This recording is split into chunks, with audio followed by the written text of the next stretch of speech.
Happy New Year, everyone, and welcome to Tampa, Florida. What a sight. Chamber of Commerce weather here, as you can see, in the flyby as the national anthem played just moments ago. And here come the Buckeyes from Columbus, looking for a little revenge after what happened last year here in the stadium against the Gamecocks of South Carolina. And speaking of the Gamecocks, here comes Lou's crew.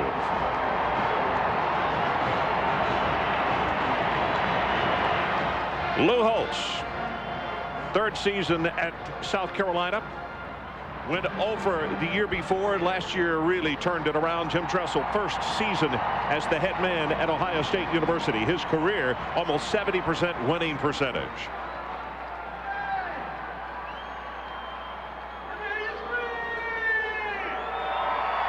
So we will take a break. When we come back, the opening kickoff of the Outback Bowl. ESPN's exclusive presentation of the 2002 Outback Bowl is brought to you by Raymond James. Listening to you like you're the only investor in the world. And by A Beautiful Mind, starring Academy Award winner Russell Crowe and directed by Ron Howard. Opens in select cities December 21st. In theaters everywhere January 4th. Welcome to Capital One's presentation of ESPN Bowl Week.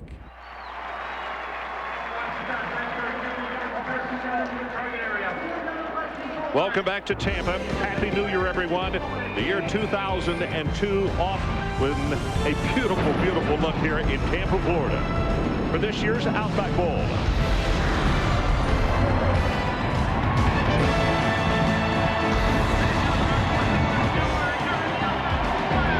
The matchups, well, we could have left the graphic virtually the same. Same two teams that met here last year. Ohio State, number 23, against the Gamecocks of South Carolina, the number 14 ranked team in America. Part of the pregame show still going on. The parachutists have come into the stadium. First, the American flag coming in.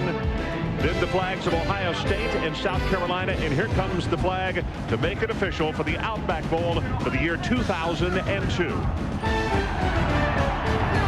Hello, everybody. Ron Franklin along with Mike Godfrey. We trust that you have had a good New Year's Eve, are up and ready to enjoy some good football today, because I think we're going to have an entertaining show right here. Last year, same two teams. And, Mike, who does it give an edge to when you come back and play each other again the next year? Well, I think, Ron, both these teams are coming in on highs. South Carolina beat their rival Clemson. Ohio State beat their rival Michigan. But I think the advantage has to go to Ohio State, because all their players all week had talked redemption, revenge. So let's see what happens on the field. Last year on the field, Derek Watson, the excellent tailback for South Carolina, suspended. He didn't play.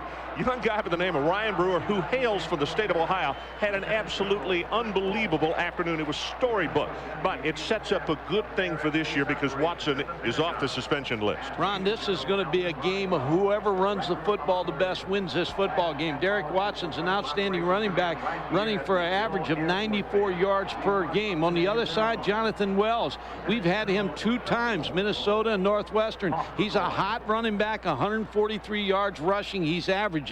So the team that runs the ball the best wins this football game. Well, the Steve Belisari situation has been well documented. He was suspended for DUI, had his captainship taken away, and he has been reinstated by his head coach today. And we are going to see him. We don't know if he's going to play quarterback, wide receiver, safety. We know we're going to see him in a reserve role and also playing special teams. Craig Krenzel is the man who started in Michigan. You talk about a storybook afternoon. He's getting his second start here today. Talk about that situation, Mike. Well, he won the biggest game of the year, the Michigan game. So he's 1-0. But I expect to see Steve Belisari at the quarterback position or on the field in the first or second series. As early as that, I think it's a great decision by Jim Tressel and the coaching staff to give him another chance. Couldn't agree more. Let's go back and look at the summary from last year's ball game in 2001. South Carolina won it handily, 24-7. The rushing yardage in the ball game, that was the difference. And look at Brewer, 214 all-purpose yards. A young fella, as I said, who hails from the state of Ohio, but he was passed over as far as recruiting by the Buckeyes, so he had the incentive last year. Just an absolutely gorgeous day as we look at the weather conditions here in Tampa. This is what we can expect. It's 52 degrees now. Humidity 61%. Clear skies. Wind is not really a factor. Not expecting rain. And the situation down on the field with the coin toss. South Carolina won the toss and they defer. So we will get an offensive look at Ohio State to begin this New Year's Day in Tampa, Florida.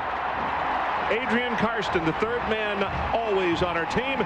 Happy New Year, big fella. Happy New Year to all of our college football fans, Ron, and to you as well. There is probably no other football player on this Ohio State Buckeye football squad that represents how far this football team has come in the last 365 days. Joe Cooper, rare, second-time team captain, voted most inspirational player of this team, and for good reason. It was he, coming off this field a year ago today, who made this same bowl the goal of the Buckeye football team. With all the problems they had, it was Joe Cooper who stepped up and intends to step up today, from what Jim Tressel tells me, and be the leader once again. Yeah, Adrian, your point's well taken, because so many of the players, Nicky said that, you know, they got on that bus and they said we were embarrassed at our performance here last year. Jonathan Wells was another one of the Buckeyes, and they said we want another chance at a better performance. 2002 Outback Bowl underway. Hall from just inside the 5, and he's going to return it back out almost to the 30-yard line. So the starting lineups. Talk about storybook finishes. Craig Krenzel, only his second start here. He goes to the big house and wins the biggest game, a game that Ohio State had had a lot of trouble in capturing over the last decade. He's got Jonathan Wells behind him and big Jamar Martin. Jenkins and Vance, the wide receivers, and Darnell Sanders is the tight end.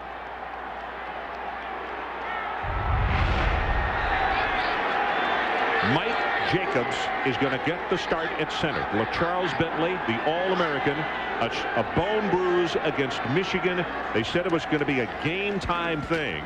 So they go with the run straight ahead, and we'll talk as this opening quarter goes on as to what kind of difficulties that presents for the Buckeyes. Here is the group up front. Jacobs, he's got Stepanovich and Bishop flanking him. Adrian Clark on the left side, and Tyson Walter has had to go out to that right tackle spot because Shane Olivia, the sophomore out of Cedarhurst, New York, broke a bone in his ankle against Michigan. They'll be challenged by Langston Moore against Mike Jacobs. Be a good matchup all day for South Carolina.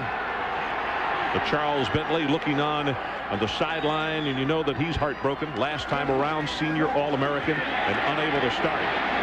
Tries to string it out, and Wells going to be bumped out of bounds on the near sideline at around the 35, and it'll be third down. They'll need about 4 for the first as George Gause makes the stop. He is the youngster from Conway, South Carolina, still feeling his way, but has terrific speed. What about the defensive backs? It's a good tackling secondary, and it's 2 corners. Sheldon Brown, Andre Goodman is 2 of the best in the SEC.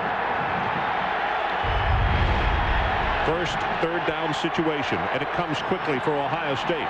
Do we see Krenzel put the ball up for the first time of the afternoon? Yep, going to try. Rolls outside the pocket. Now he's going to run for the first down. Kenneth Harney forces him out of bounds. It's a gain of 7, and the sticks will move. When Ohio State beat Michigan, the game plan was simple. Run the football, protect our young quarterback, Craig Krenzel. Now, you get in third down situations, Craig Krenzel makes a good decision on the first third down play to run for the first down. Boy, Mike, that is so important. You see kids who have great athletic ability, but are not good decision makers. And kids that come in and accept that immediately sure helps the coaches. Wells hit at the line of scrimmage. There's absolutely nothing there. Is coming up out of the secondary phase on along with Dennis Quinn. And that's what you're going to see out of South Carolina. They know Ohio State's game plan against Michigan is going to be the same game plan today. So you're going to see 8 and 9 people at the line of scrimmage on first and second down for South Carolina. Kalimba Edwards, the All-American defensive end and linebacker, unable to play. I mean, how do they have to reconstruct things, Mike? It's a big loss, Ron, but Goss is a good player, but the leadership you lose when you lose a Kalimba Edwards. Gets this pass complete to the tight end Hartsock. and he will fall down at the 45. And again, Ohio State, it's almost like winding up with those 6- and 8-foot par putts. It's not a high percentage situation. They're going to have 3rd and long. They're playing behind the sticks instead of ahead of the sticks. Yeah, 3rd down, and Steve Belisar staying right by Jim Tressel on the sideline. Now, he helped Craig Krenzel a lot on the sideline at the Michigan game. The line to make just across midfield to the South Carolina 48-yard line.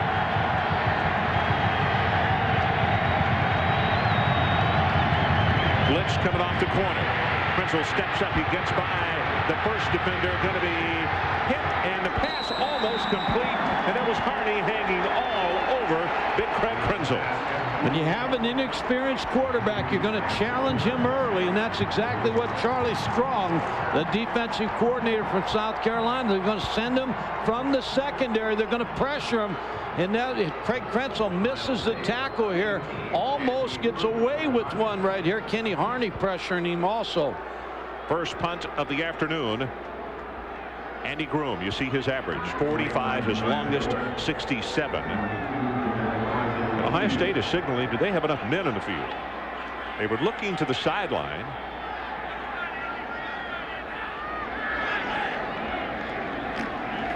Coming after him, and they overrun the block. This is Brewer from the 16-yard line.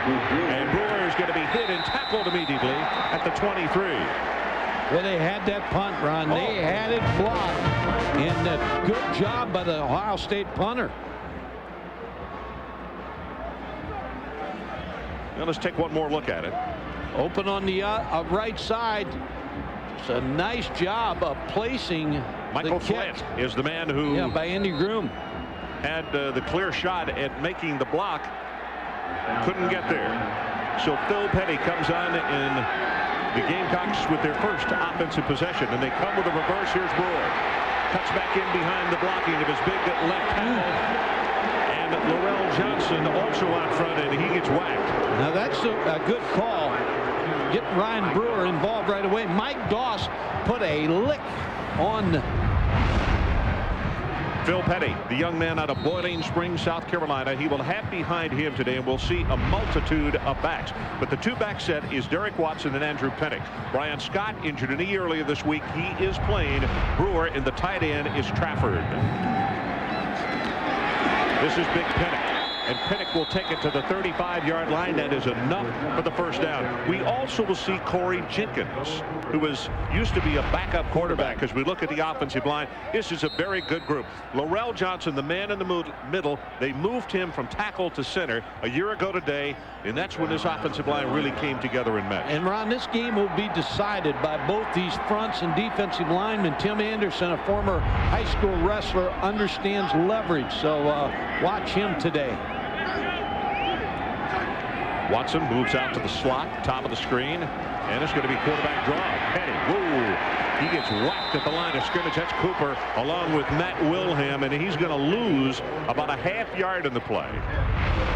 The linebackers for Ohio State, Joe Cooper, as you just saw, he is a playmaker along with Wilhelm, who had a great game against Michigan. What about secondary? Two new corners, Dustin Fox, Richard McNutt. So South Carolina try them early.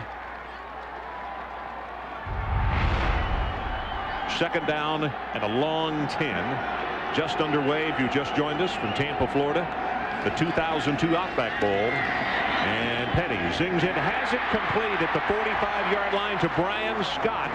Brian stepped in a hole in the practice field this past week. His knee started to become inflamed, but he catches that one for 10 yards. They were not sure if he was going to be able to go. He's their MVP on offense. 40 receptions this year. He's the best wide receiver on the South Carolina football team. He's their lone ball threat. And again, Ohio State starting two new corners for the first time in this football game. Pennick, the lone setback, and now a flag comes in. Substitution.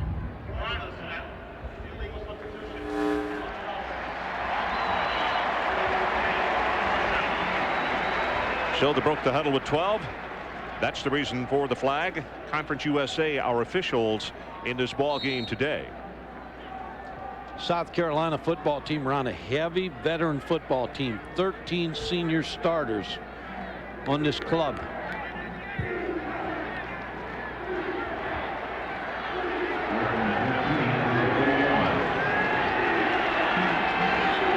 Petty moves away from the shotgun. It comes under center. Has Ohio State stirring on defense. They try to run a little counter play, and Pettick is going to have maybe 2 yards, and that's it. So they're going to have a 2nd down and 13. It looked like Ohio State linebackers saw something there in the stance of the offensive linemen, because they were pointing to Andrew Pettick.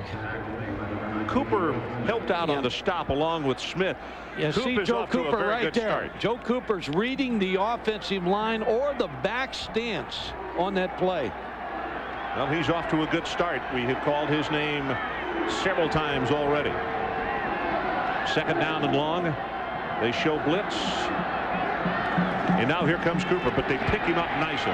Pass well overthrown on the far sideline. And all of a sudden, South Carolina is going to be confronted with a 3rd down and long, about 13. Joe Cooper, again, very active as a linebacker in this football game. Number 10, Joe Cooper, 5 tackles for losses, trying to time up the blitz. He's one of the football players, Ron, that said we have unfinished business down here in Tampa. So he's trying to talk it and trying to walk it.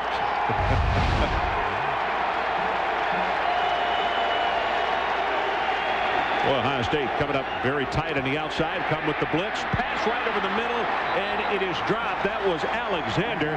If Corey catches that thing, he might still be running. These are 2 similar football teams. They're blitzing the quarterbacks. They know it's going to be the running game going to decide this. Kenny Peterson, the junior out of Canton, Ohio, is the man who was coming pell-mell. Petty did not have time that he could waste back there. That's the reason the pass was so quickly and just a little bit behind Alexander. Tyler Dean, the deep man. Kick is not going to turn over. Dean will gather this one at the 18-yard line. Vance still on his feet. He'll take it across the 35 to the 36. So Dean with a good boot. And we'll take a timeout.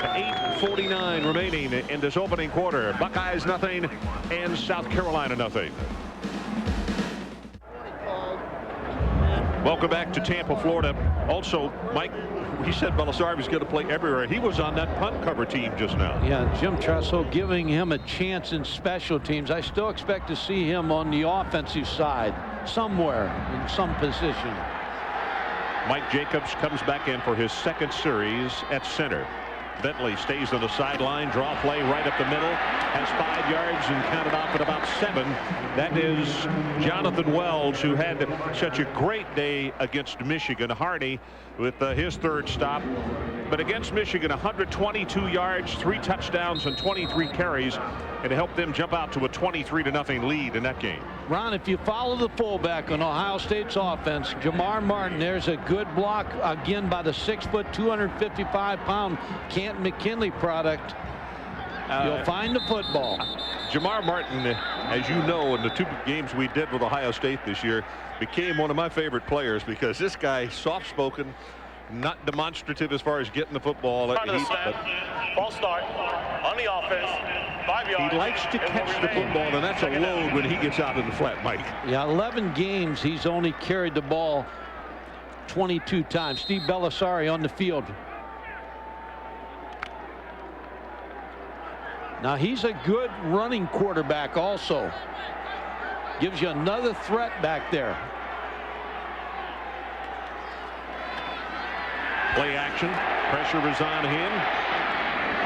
And throws this one away. Jonathan Wells was the man who was out there. And again, I like this decision. We've talked about it. Chronicle the choices he made. He made a mistake, and he paid for it dearly. Now is a chance for him to end his career on a positive note. 3rd down. They need to take the football to the 45-yard line to keep this drive going.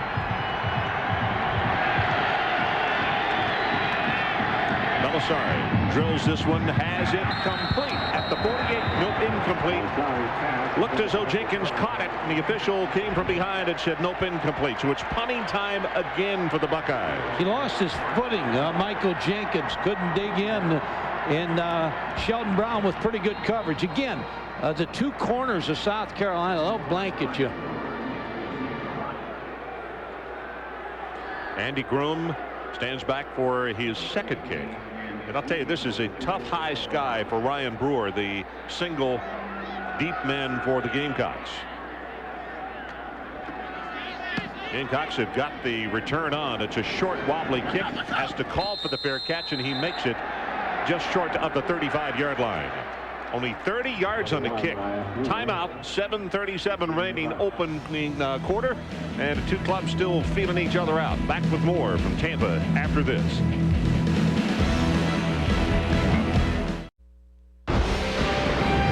ESPN's exclusive presentation of the 2002 Outback Bowl is presented by Outback Steakhouse. No rules, just right. And in part by Chrysler. Drive equals love. Happy New Year from Tampa, Florida. Let's see what the Gamecocks come up with here, because we mentioned Corey Jenkins is going to play some fullback today, along with Pennick, along with Watson. Brewer will be in the backfield also, and this time they bring Watson out in a slot to the bottom of your screen. They got him open out here.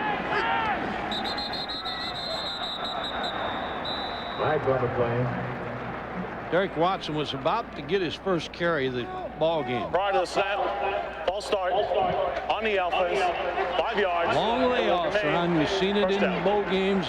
Penalties, missed tackles. When you get 30 days off, sometimes fundamentals suffer. Well, that's the truth. And both of these teams have kind of come out of the blocks spitting and sputtering rather than hitting on all cylinders.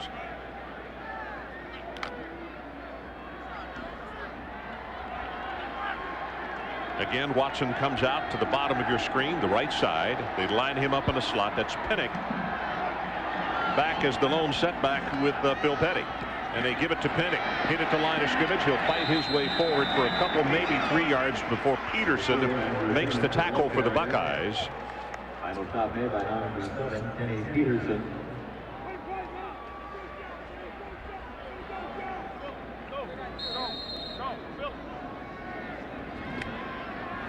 The explanation by South Carolina as to why they want to use so many different people this afternoon, like Jenkins, has not played quarterback for the last 3 games or since Clemson, because they want to get their best players on the field.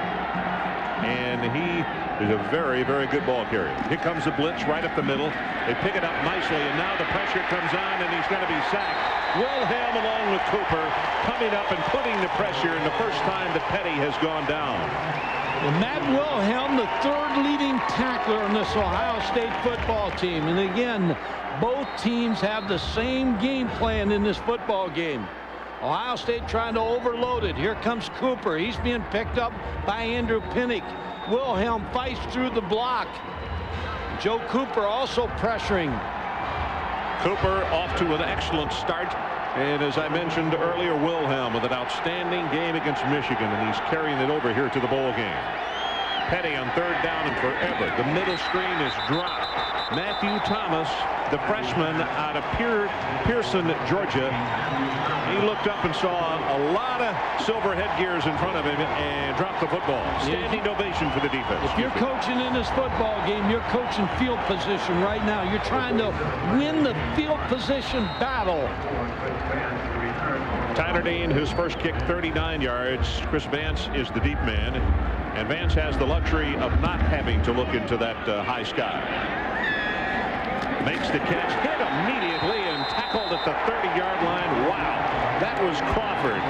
45 yards on the kick and nothing on the return. And the amazing thing about that is he did not violate the halo, but he was about an inch outside of it when the ball was caught.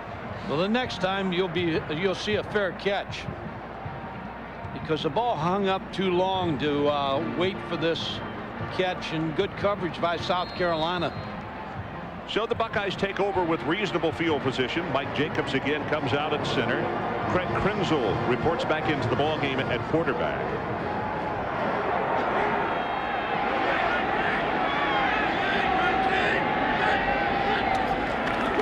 Krenzel gives it to Wells. They try the left side. Gets by the first linebacker, tackled at the 36-yard line. Jonathan Martin, the junior out of Columbia, South Carolina, makes the tackle. Well, coming up tomorrow, it's ESPN Wednesday Night Hockey at 8 o'clock. The Mighty Ducks of Anaheim taking on the NHL's top team with Brett Hull and the Detroit Red Wings. Detroit shut out the Ducks 1-0. That was back in November.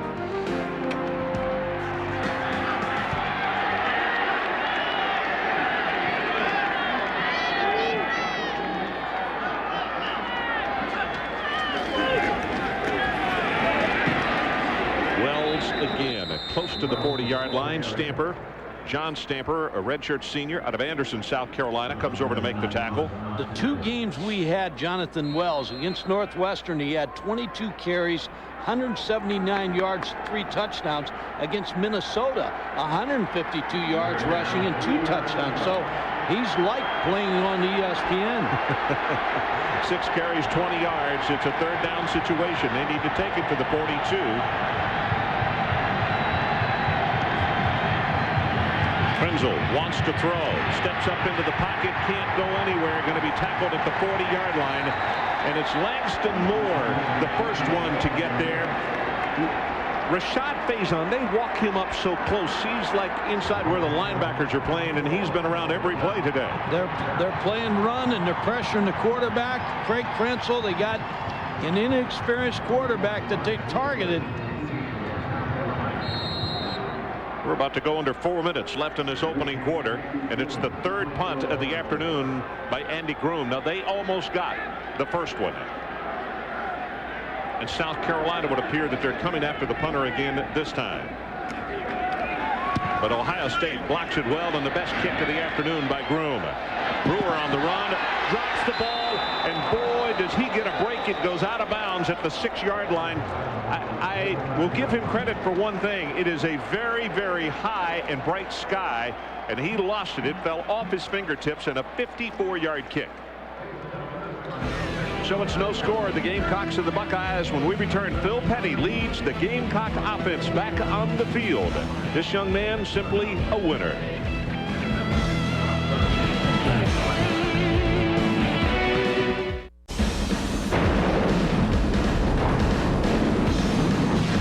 The 2002 Outback Bowl from beautiful Tampa, Florida. And Adrian Karsten was right on when he talked about Joe Cooper and the kind of incentive that he had. He already has 3 tackles plus a sack. This is where Ohio State's defense got to get something done here. When you back a team up inside the 10-yard line, you look for a turnover or stop to, again, gain in the field position war.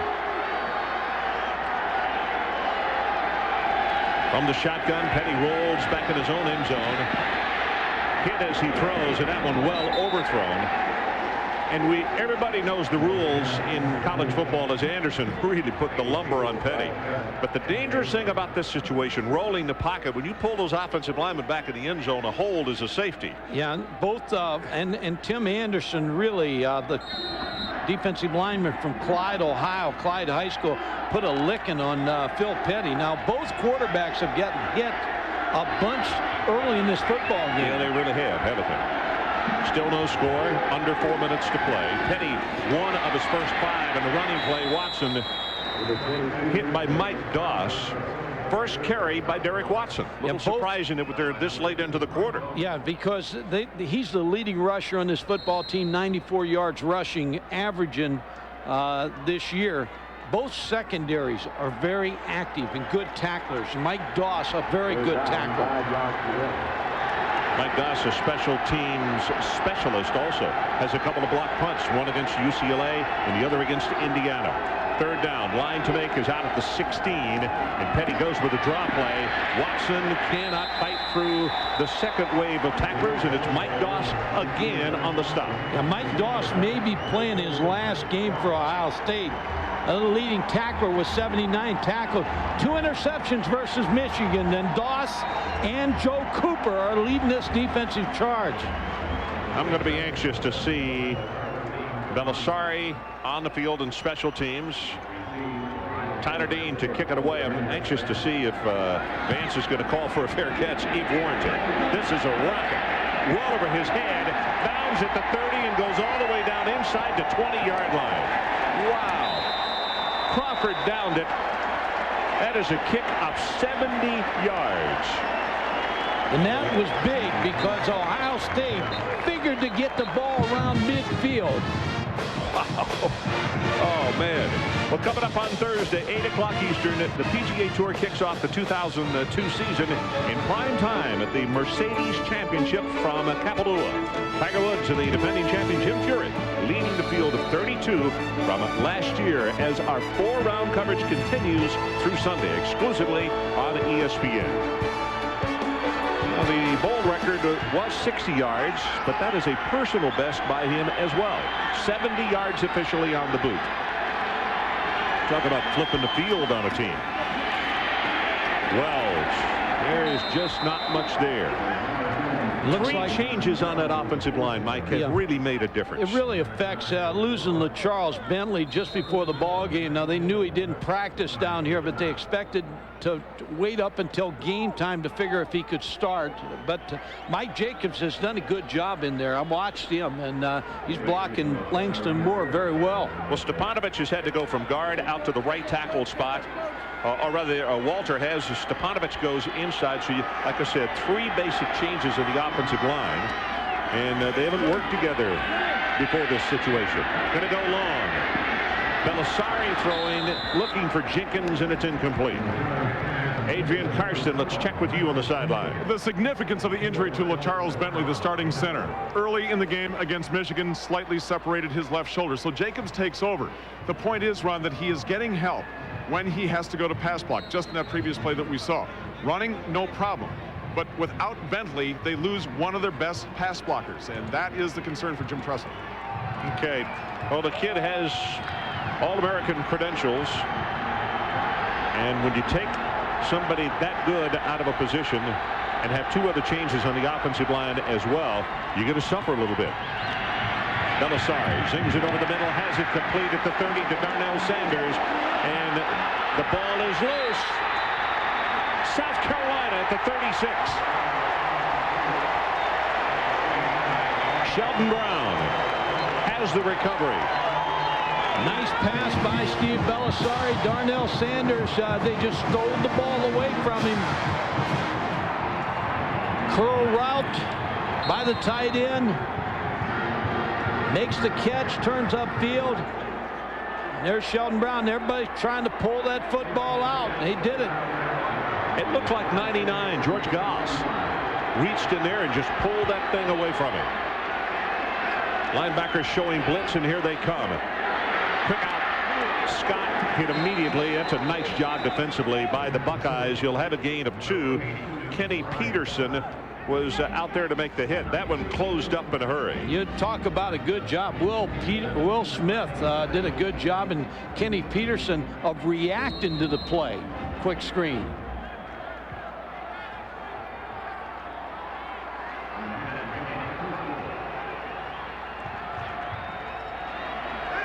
Linebackers showing blitz. They come again, and this pass to the other side to Scott. Gets a block, and he's going to have the first down. Derek Watson, I beg your pardon, 22 rather than 82. And McNutt makes the stop on him. What you want to do in this football game, if you're coaching in this game, you want to get the lead and force the other team to play to you. Now, one score won't do that, but if you get up by 10, then you force Ohio State or South Carolina to come out of their shell a little bit. Watson, the lone setback on first down. Movement up front as flags go down. Spins off one tackler. Can't get by the second. It's going to be 5 free yards for the Buckeyes because Darian Scott is the man who jumped up front. You don't think it was offside? Yeah, it's going to be offside. Yeah, that's what I meant. He was not drawn.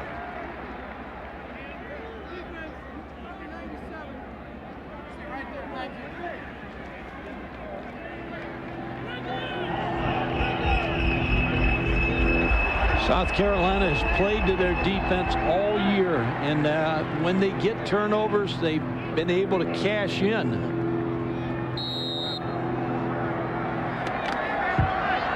Two tight ends in the ball game for the Gamecocks, and two wide receivers come to the right. It's Derek Watson as the lone setback. Option play. Petty going to hold on to it. It's cracked down hard at the 18. That's not enough for the first down, but they were playing with a 1st and 5. Scott defensively for Ohio State. Yeah, Phil Petty in this first quarter, and this quarter is going to end right here on this play, has really gotten leveled in the pass game and then running the option. Well, you made the point. Every quarterback who has played in the game has taken his lumps early. That's the end of the opening quarter, so we'll take a timeout. And as we have played the first 15, it's Buckeyes nothing, Gamecocks nothing. South Carolina is advancing.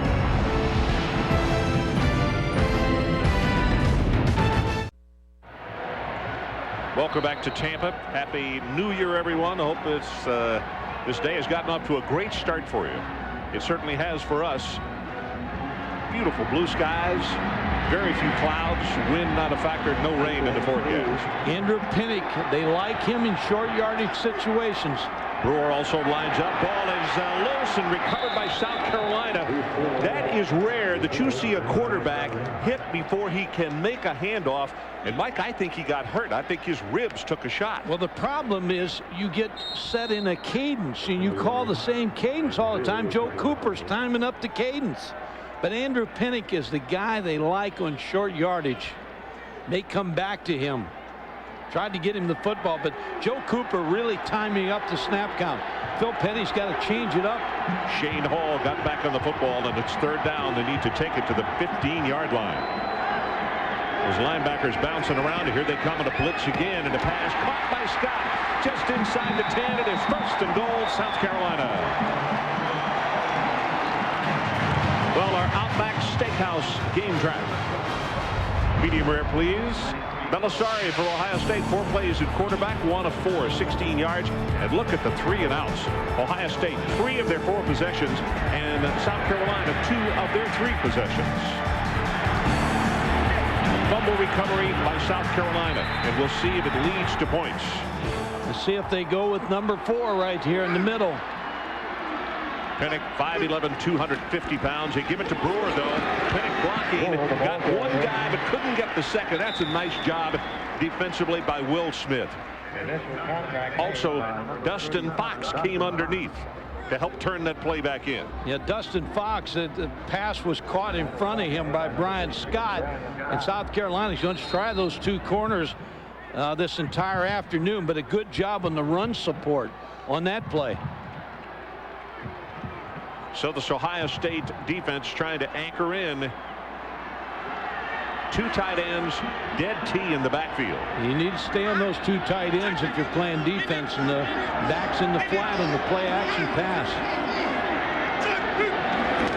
Petty gives it to Pinnick, and what hard at the line of scrimmage, and still fights forward down to the 2-yard line. Joe Cooper still with another hit and tackle for Ohio State. Some players just know how to get to the end zone.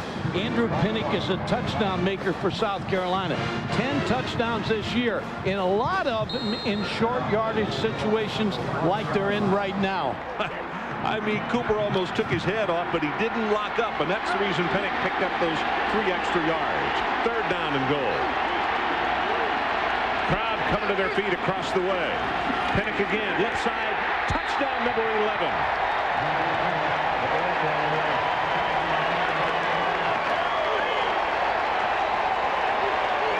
Travell Wharton, number 68, the sophomore left tackle, with an outstanding block on the touchdown run. And they've got a good offensive line, Ron, and Travell Wharton might be the best of them.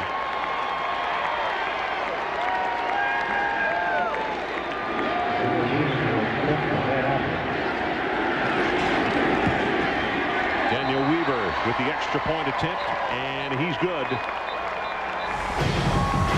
12 minutes, 37 seconds left in the opening half, and it is South Carolina who gets on the scoreboard first. And you can see Lou creeping up across the way, saying, yep, touchdown left side. We'll be right back.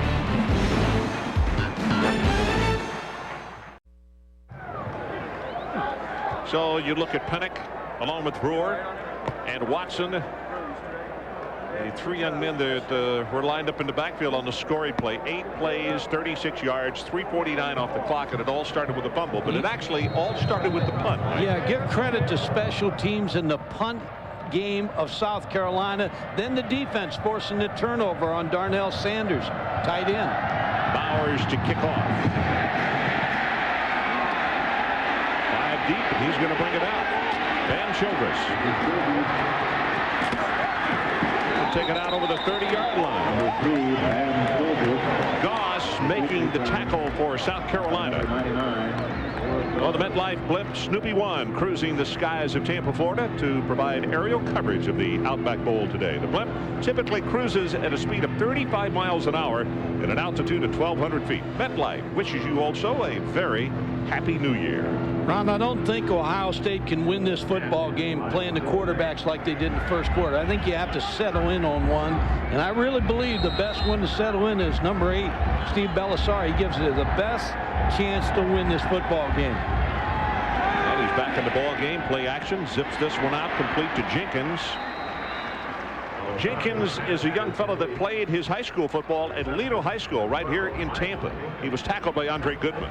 And going back to the quarterback position, that's nothing to take nothing away from Craig Krenzel because he got the biggest win of the year. But Steve Belisari is experienced. He knows what he sees in the defense. He's a running threat as the quarterback position, has the better arm, and he has you've got the best chance to win with number 8 at quarterback. So they moved the chains on that play. Boy, 2 tight ends and a fullback out to the left side trying to get Jonathan Wells behind it, and it was diagnosed beautifully by South Carolina and Sheldon Brown, and he messes up the whole thing. Yeah, Sheldon Brown's an All-American for a reason. He's good against the pass, but also very good in run support. Named first team All-SEC by the coaches, had 2 key interceptions in the win over Clemson, a high school running back that ran for 31 touchdowns. Sheldon, the senior out of Louisville, South Carolina. Loss in the play, second down, and need just over 14 yards.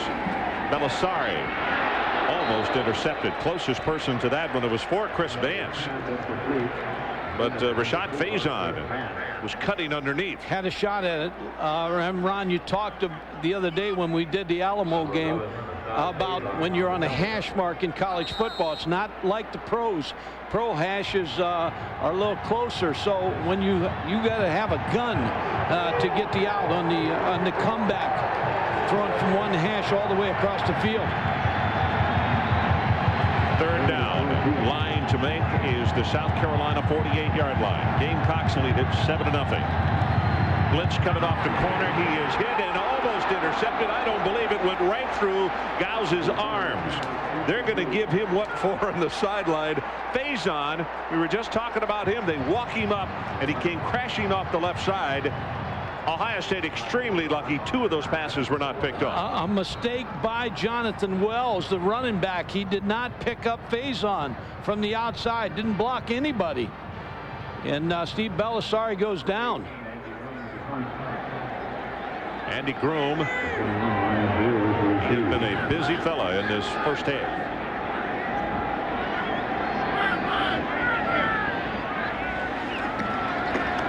Pressure up the middle, but he gets it away. End over end.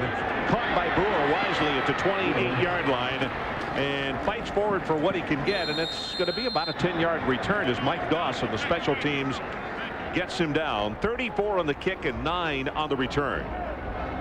Well, coming up on Thursday, January the 3rd, College Game Day, BCS Championship Preview, 7:30 Eastern from Pasadena. Chris Fowler, Lee Corso, and Kirk Herbstreit with the final word before the BCS National Championship is decided. Then at 8 o'clock, it's the Rose Bowl presented by AT&T. Miami taking on the Nebraska Cornhuskers, all on Thursday. Go back to that punt run. Andy Groom was affected by that punt rush early. That was a low kick. Brewer was smart to come up and catch that thing and not allow it to hit the field. Wide open Scott inside the 35-yard line. South Carolina smells blood right now. They're going after Ohio State. They know their defense is in charge. Brian Scott on the long throw here. Nicky and Grant are just staring at each other like one thought the other had Scott. And you could see he just did a nice job of getting his feet in bounds. Yep. Good job by the offensive line for protection for their quarterback. With 4 catches, 58 yards. You see now why it was so imperative that he play. The MVP on offense this year. Watson can go nowhere. Wilhelm is right there to wrap him up. They have done a good job of keeping Derek Watson in check. But the man they have not been able to keep in check is Brian Scott, the senior out of Darlington, South Carolina. Yeah, you got to commit to the run. Stop Derek Watson and Andrew Pinnick, and you put your corners on islands. In Ohio State's corners now, they got C. Grant in the ball game. McNutt on the other side. Watson 3 carries for only 7 yards. Here comes the pressure up the middle and the screen to Pinnick. Pinnick 30. Whoa, does he get racked at the 27 by Will Smith?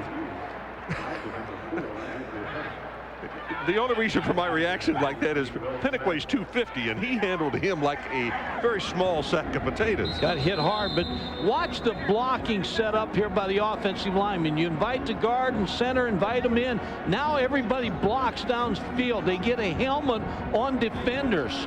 That's well blocked by South Carolina.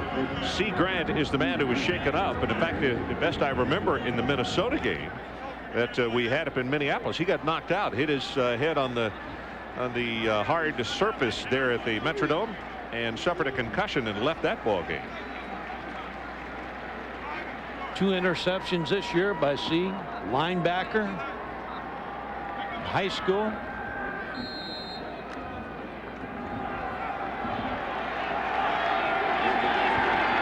So it's 3rd down, South Carolina. 6 of 10 for Petty, 72 yards. Pitch back goes to Watson. Caught by the ankle, but he breaks the tackle. Cooper comes back in to help him to stop along with Nicky. And it's just going to depend on where they spot this football. He is right on the marker. But did they shove him out of bounds before? No, they have placed it down a yard ahead of the marker. And it is going to be a 1st and 10, South Carolina. That's where Ohio State's defense got to step up here. Your offense is playing poorly, and your defense has to step up here. You can't get 2 scores behind. 9 minutes, 30 seconds remaining in his opening half. South Carolina leads at 7-0 and driving again. Petty straight ahead with Pinnick. And he'll go for short yardage, maybe 3, down to the 19. Adrian Karsten will check with you. A few minutes ago in a previous offensive series for South Carolina, when Phil Petty fumbled the handoff, which they did recover, he took a shot to his ribs and his left shoulder run, non-throwing shoulder. But what he has done ever since then, when he's been back in the game, is to hand off with his right hand. It doesn't affect him pushing off, getting help from his offensive lineman when he has to get an extra hand out there, but does have some pain in that left shoulder. You know, Adrian, we said at the time on the hit that he got banged in the ribs and got up very gingerly. Watson caught from behind, spins off one tackler, spins off another, inside the 15 to the 13. Bullard will finish him off. Going back on Phil Petty, he took a hit in the Florida game, got hurt in the Florida game before the Clemson game. There's a lot of people didn't think he'd play in the Clemson game, but he's been a good senior quarterback. Derek Watson just showing you a good running form. Supposed to play basketball for South Carolina when the football season's over today. 2 tight ends, dead T in the backfield, 3rd down and 2. And contact made at the line of scrimmage. Tim Anderson came across and made contact. Ohio State losing a little composure here in this football game on defense. You can see Tim banging himself in the headgear. Prior to the snap, offsides on the defense, 5 yards, first down. Do me a favor, So South Carolina picks up the first down, don't even have to earn it. And it is 1st and goal as the ball just outside the 9-yard line.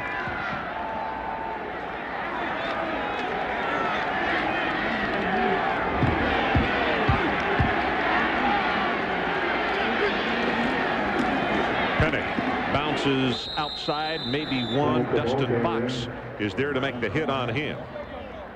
Dustin, a freshman out of Canton, Ohio. Yeah, the Fox name, his uncle Tim was an All-American at Ohio State. His brother Derek played for Penn State. He's out of Canton Glen Oak High School. And the Ohio State players, our coaches, really felt like he was really showing progress in practice and gave him his first start. 8th play of the drive for South Carolina. Play action by Petty. Very wisely throws this one away. Watson is the man he wanted, but Will Smith was coming after him very strong, and Watson had double coverage out in the flat. Yeah, good coverage again. Now South Carolina come in now and open up the formation, Ron. Get out of that dead tee. See if they can find a receiver, get a receiver open against Ohio State. Gause and Scott check into the lineup, and Mike is exactly right. They will spread the formation now and try to spread out that Ohio State defense. You've got Watson and 2 wide receivers to the top of the screen. Brian Scott to the bottom. He draws single coverage. Keep an eye on him. Petty, fade route, looking for Scott. Got it. Touchdown.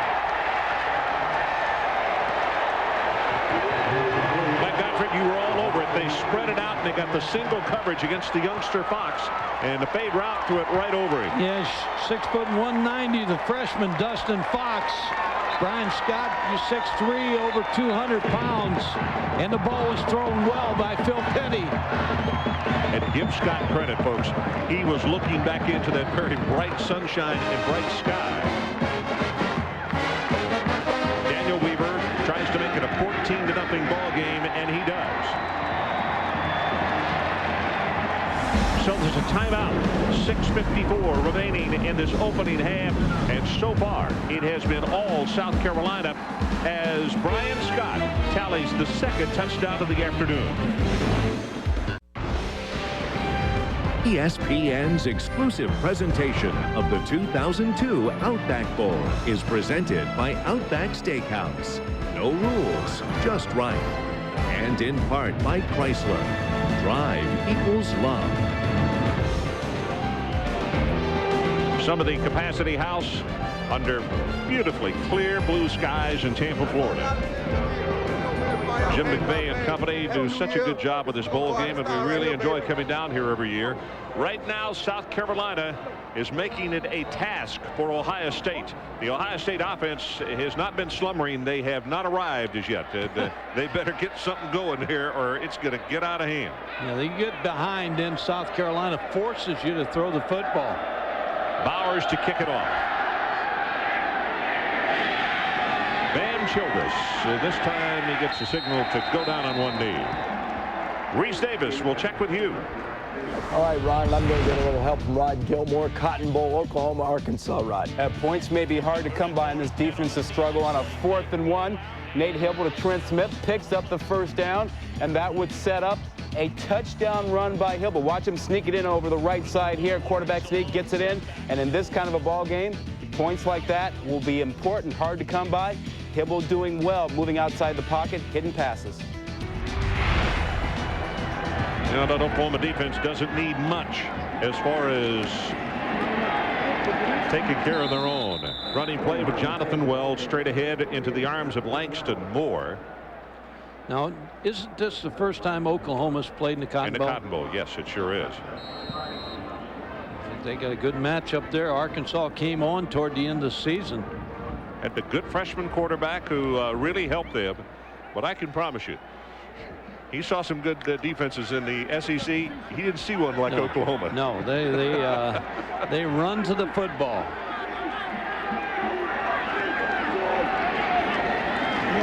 The pass, Wells, almost intercepted by Faison.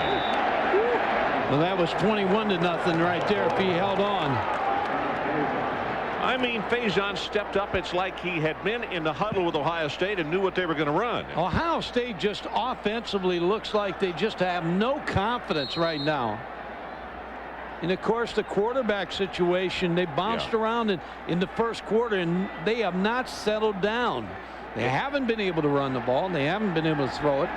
And that time, Belisari just stared him down. Wells from a motion situation. Belisari throws this pass deep over the middle, got it complete, and that's Jenkins.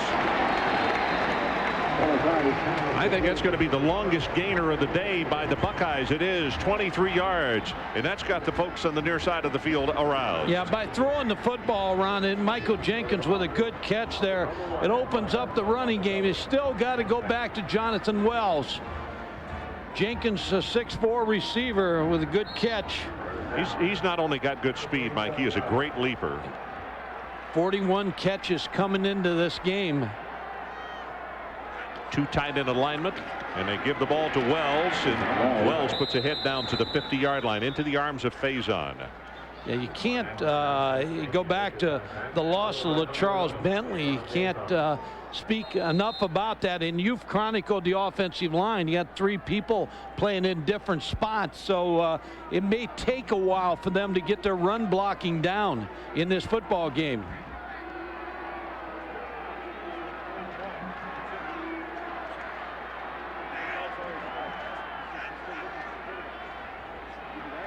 Belisari gets a block from big Tyson Walter, cuts it back up the sideline, 40 down to the 35, and he will move the sticks again. Jermaine Lemon finally makes the tackle, but it was Tyson Walter who hooked his man inside. The opening was there, and it's all Belisari needed to gain 17. Well, Steve Belisari can hurt you more on the ground sometimes than he can hurt you in the air.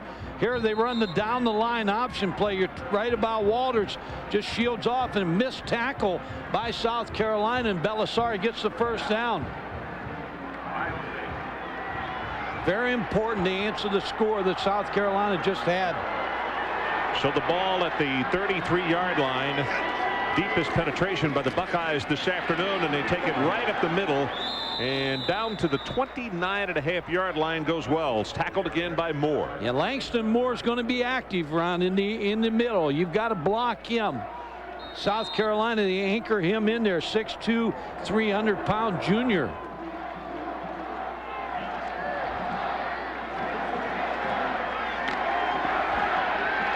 Jim Tressel pacing the sideline, and he knows just exactly what Mike has been talking about. They've got to get something on the scoreboard, preferably a touchdown before halftime. Little counter play, nothing to the left side, so Wells cut it back to the right, and they're still going to have a 3rd down and fairly long. Lemon on the tackle. Right now, live on ESPN News, the Coach Willingham news conference. Reese Davis with more at halftime about his accepting the job at Notre Dame. Big play here on 3rd down for Ohio State.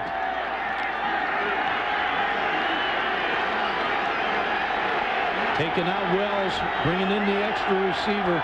Well, they need to take it to the 23-yard line. Quick pass, almost intercepted, and here comes a flag. The collision with Vance and Brown.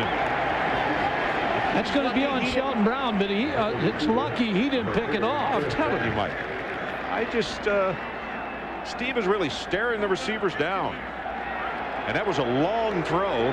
And against corners as good as the one South Carolina had, you're really asking for trouble. Now the sideline here, they may get Ohio State for something over here, because right in front of the Ohio State coaches and players, the flag has just been thrown. Sideline warning. They're trying to back them up. Against Ohio State. They threw a flag for the sideline warning.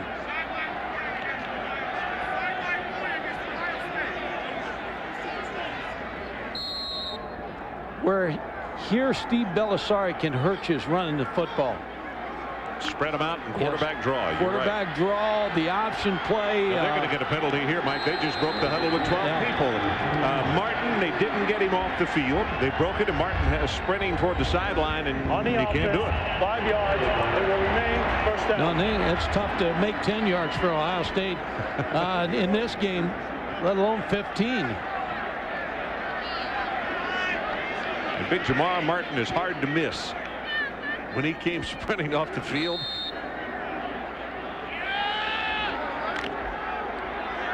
So now it's first down and 15.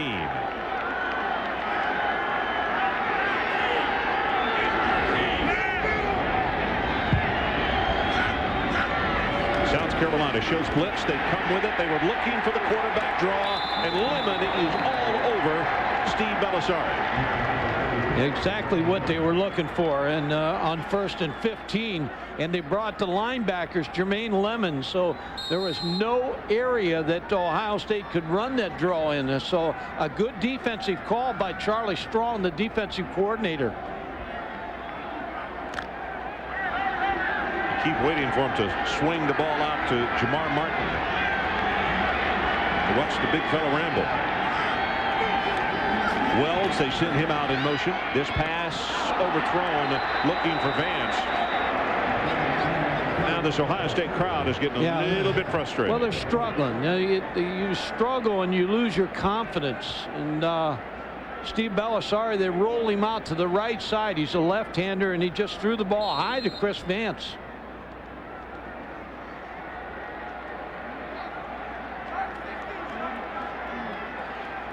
Tenth play of the drive. Clock is stopped with 3 minutes and 18 seconds left until halftime. Ohio State not very good at kicking field goals this year, too. Only 10 of 24.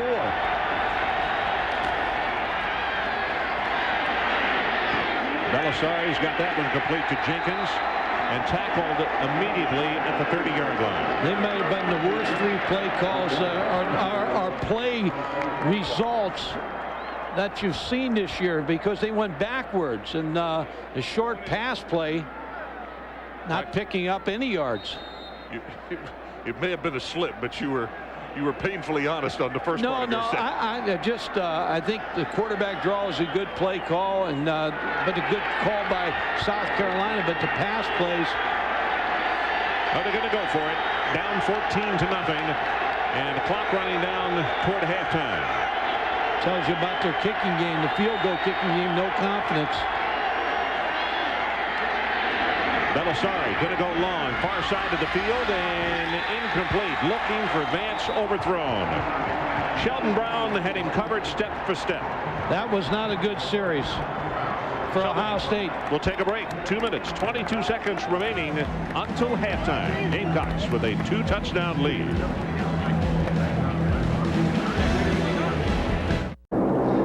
Happy holidays from the 76th Airlift Squadron here at Ramstein Air Base, airlifting our nation's leaders in support of enduring freedom.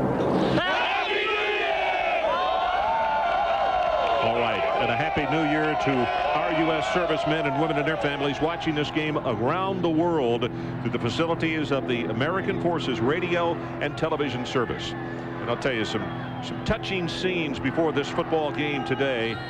Everybody in such a great mood as far as patriotism after what happened, the disaster on the 11th of September. And this just prior to kickoff today, the refueling of the helicopters coming over the stadium. And I'll tell you, there was a heck of an ovation when the Ohio State band left the field, and their performance of God Bless America.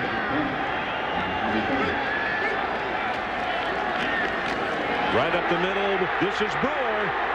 35 and out to the 40-yard line. They're going to see all the way to the 42. Donnie Nicky will make the tackle. It's a gain of 15. Ryan Brewer last year, 214 all-purpose yards against Ohio State, the Troy, Ohio native. The MVP in this bowl game. So they come with fresh legs in Brewer. Derek Watson goes to the sideline, and he comes up with a 15-yard burst on his opening play. Petty, play action, pumped it, got it too long. Matthew Thomas is the man that he wanted. Actually, no play action, but he did pump. And Reese Davis, will check with you again. All right, Ryan, coming up on the Dodge halftime report, we'll have some Cotton Bowl highlights for you. Tyrone Willingham's news conference going on over on ESPN News, and we had a chance to sit down with the new coach at the University of Notre Dame, and we'll also wrap up the best of bowl week, which certainly doesn't include my voice right at the moment, but we'll get through it. See you at halftime. All righty, Reese. You got to play hurt, Reese. That's right. We'll be thinking about you eating our Outback steak at halftime.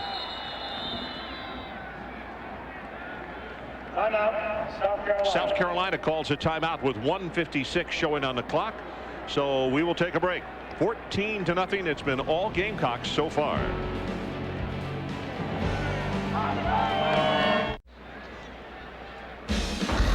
Welcome back to Tampa. A happy New Year to you and your family.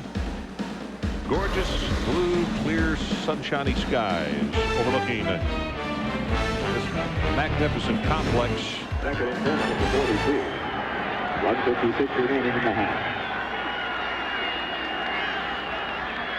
Raymond James Stadium decked out today for this January 1st bowl game as the handoff goes to Watson. Gets by one tackler, and he'll go over the 45 to the 47. Peterson defensively will make the stop. We talked about Kalimba Edwards being lost to South Carolina and affecting their defense. Derek Ross out of this football game as a corner with a shoulder injury. Had 7 interceptions this year for the Buckeyes. So they're hurt a little bit on the corner spots. Yeah, he led the Big Ten in interceptions this year. Had to have shoulder surgery, and he has declared for the NFL for next year. Third down. Quick pass complete. Scott again. Brian Scott has just not been a guy who could be stopped today. It's a gain of 12 yards. Dustin Fox made the tackle. Too much cushion. Yeah, here. They've got Brian Scott anytime they want to throw him the football. 2 timeouts showing up on the clock for the Gamecocks. Scott 6 catches, 76 yards. What a catch by Thomas. That ball was behind him. I thought they were going to go long. They had brought Ryan Brewer out of the backfield and had him as the outside receiver, and he went on a post route. Yeah, they're a good 2-minute drill right here. They got 2 timeouts left. South Carolina in complete control. Blitz off the corner. Petty's pass almost intercepted and should have been by Dustin Fox. Don't know if that sun got in his eyes or what, but Will Allen was coming after Petty and put a pop on him. Put an asterisk by that because that could have shut some points off. Dustin Fox has this thrown right to him. He's the receiver, and it just goes off his pads. See that Scott fell down.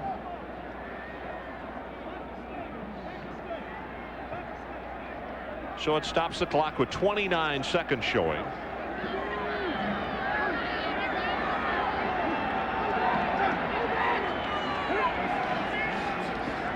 Blitz off the corner again. Going to go deep for the end zone and in and out of the hands of Thomas.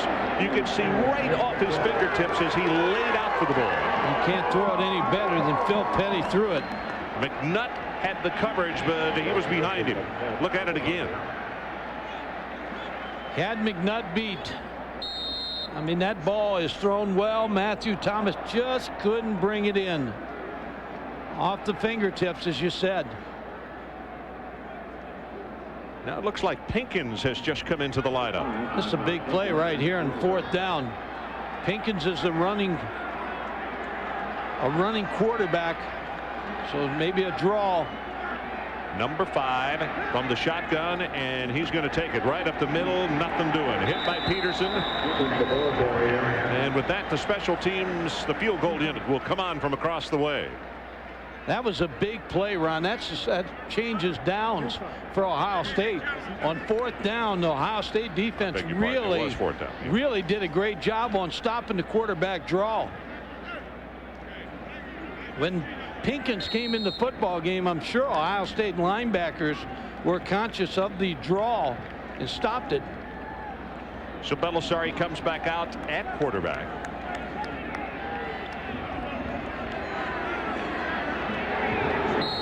And he will take a knee, and they will head to the locker room.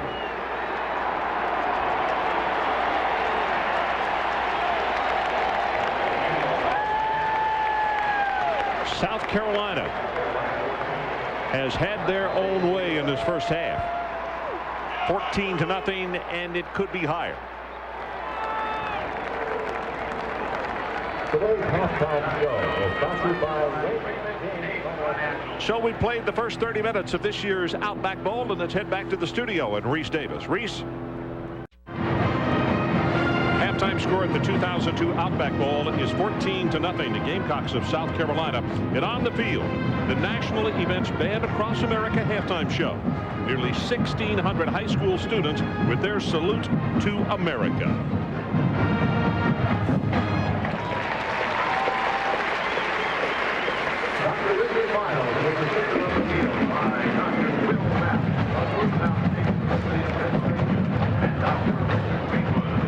Well, once again, everybody, Ron Franklin along with Mike Gottfried. And Michael, in the first half, South Carolina could have scored more than 14 points. Fortunate for Ohio State that they didn't. But you made the point that it just not in sync, this Ohio State offense. What do you think Jim Tressel talked about at halftime? No, I think he's going to challenge his football team, both defensively and offensively, because I think even though defensively they played well, they give up too much yardage in the passing game. Brian Scott's been wide open, so they've got to mix the coverages up on his side. I think Steve Bellisari is still going to be the quarterback in this football game for Ohio State, and they're only down 2 touchdowns, so they need to go back to the game plan and get Jonathan Wells back involved. Just a few moments ago, Adrian Karsten had an opportunity to talk with Coach Tressel about what to look for in the second 30 minutes. Coach, who gives you the best opportunity to win this game at this point, Krenzel or Bellisari? Well, I think we'll start with Steve. This is his last time in Garland Gray. He's given a lot to this program, and his teammates have stood behind him in good times and in tough ones. And we'll start with him, but don't sell Craig short. He'll get some time too. Are you surprised, number one? Number two, disappointed you didn't come out and play better in the first half? We turned the ball over and we let a field position thing happen, special teams, but we're going to play better the second half. Appreciate it, Coach. Ron? All righty, Adrian. So Steve Bellisari will be the man to start the second half, and we'll see exactly how far they go with him as we take a look at the Outback game track. South Carolina fumble recovery leads to a touchdown in that first 30 minutes of play. Scott unstoppable, 76 receiving yards and a touchdown. It's just been open and caught everything they've thrown close to him. And for Bellisari, numbers that they're just well below par. 4 of 12, 51 yards. I still think, Mike, I still think you made the point back in the first half. Possibly the biggest play, even over the fumble, was that punt of 70 yards that flipped the field, and then all of a sudden the turnover after that. Yeah, Dean Tyler, Ohio State held him inside the 10-yard line, and then the punt just changed the field position around. Almost even as far as the first downs, of course, 9-5, but the one turnover, Ohio State, South Carolina has been known to play to their kicking game and their defense. And Ohio State's got to do a better job in the second half of controlling the football. Tyler Dean put an asterisk by that play, a 70-yard kick when it appeared as though the field was it was going to be good offensive possession or field position for Ohio State. Unable to do it with the 70-yard punt, and then came the turnover, and it led to the first score.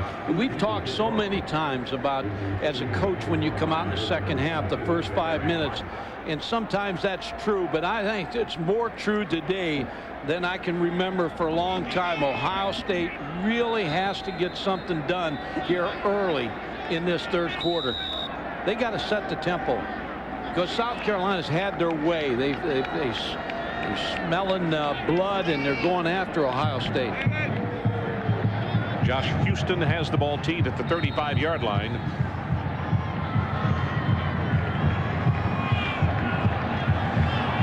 Watson and Brewer, the two deep men for the Gamecocks.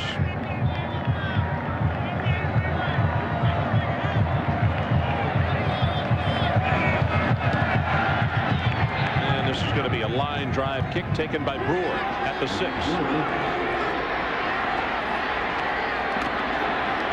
And he'll take it across the 20 to around the 21-yard line. Marco Cooper on the special teams making the stop. Yeah, Brian Scott has had his way. 6 receptions in the first half. working against the two new corners for Ohio State. Phil Petty's been right on the mark. Injured last week. Here's a good catch where he kept his feet in bounds. And then the touchdown pass and the fade. Just all alone on that play. Well, I'm happy to report that C. Grant is obviously better. He had a knot in the back of his neck, a reoccurrence of part of that injury he got at Minnesota. But he is in and starting the second half. Quick out pass to Watson, and he drops the football, trying to see where he was going to run before he caught it. One thing you got to do to South Carolina is you got to stop them right here, and you got to get some kind of turnovers because they play so air-free. And I keep saying about how they play all three of the games, the kicking game, the defense, and the offense. They play to each other in harmony. Tough team to beat and when they don't make mistakes.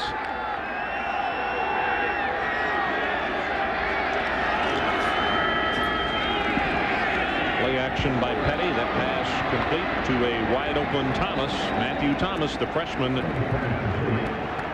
And let's check on the sideline with Adrian Karsten. All right, Ron, in the South Carolina Gamecock locker room, concentration was the concern of the coaching staff, primarily because even as you saw in that first play when they came out, look the ball into your hands, tuck the ball away. Do not think that you have this game under control. Phil Petty with the bad left shoulder, Brian Scott with the bad left knee were used as examples, and coach says if those guys can play and play as well as they are, everyone else has to. That's putting the task to him, and he's exactly right, because that's what they've done. Near sideline, Gauze, Andrea Gauze, the redshirt freshman from Conway. That's 4 times that they have dropped the ball today. Well, on that play, he tried to run before he brought it in. He saw some wide open spaces there, and he tried to hit it. Matthew Thomas dropped that one right in front of the bench in the first half, and he was undressed by his coach. The thing about South Carolina, Pennington in the backfield, he's only had 3 receptions all year, so he's basically a blocker in the backfield. And a ball carrier. Here he comes, near sideline, taking people with him, 255 pounds. And almost to the 43, Bullard, Cortland Bullard, defensively for the Buckeyes. Phil Petty's mom, Loretta, here with a large contingent of South Carolina folks. And we have seen a lot of cars with South Carolina license plates in this town the last couple of days. Let's see if they go over here to Scott now. He's got C. Grant on him. Same formation that they lined up in when they threw the fade route for the touchdown, and that's who he's going to. Hot route is to Scott. Hit once and then hit again by Mike Dawson. Will be stopped. They're going to give him forward progress to the first down, although he's been pushed back to the 48. Corner blitz by Ohio State. Brian Scott read it. Ran the little short slant. First down. Phil Petty again making not many mistakes in this football game. Last year he was 9-19 for 175 yards. He's won as the quarterback at South Carolina 16 times out of 22 starts.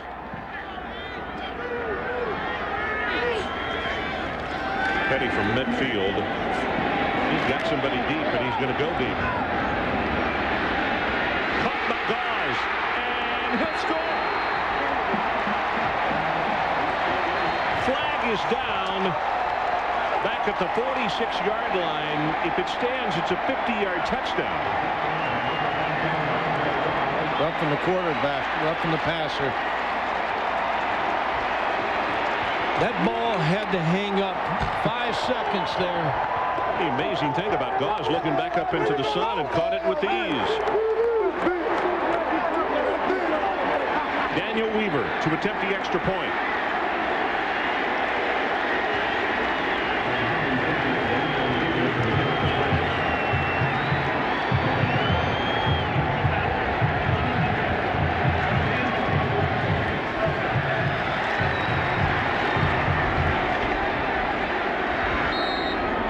Weaver tries to make it 21-0.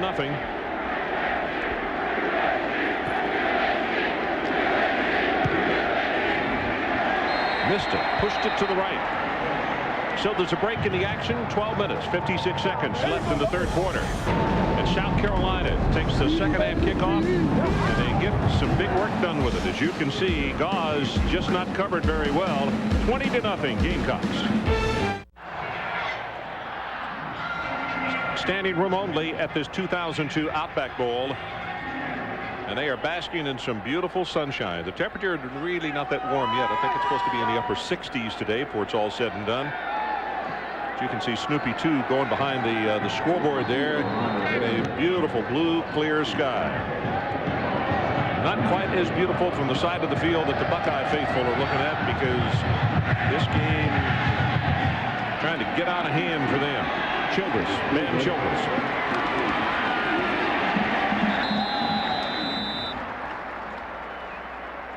Now the MetLife Blimp Snoopy 1 is under the command of captains Brian Comer and John Conrad, with help from co-pilot Snoopy.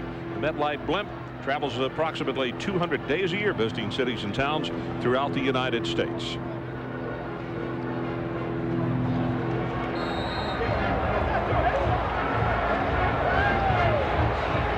Petty and his mate Gauze, who caught that touchdown pass a moment ago, and it will indeed be Steve Belisari who will start the second half.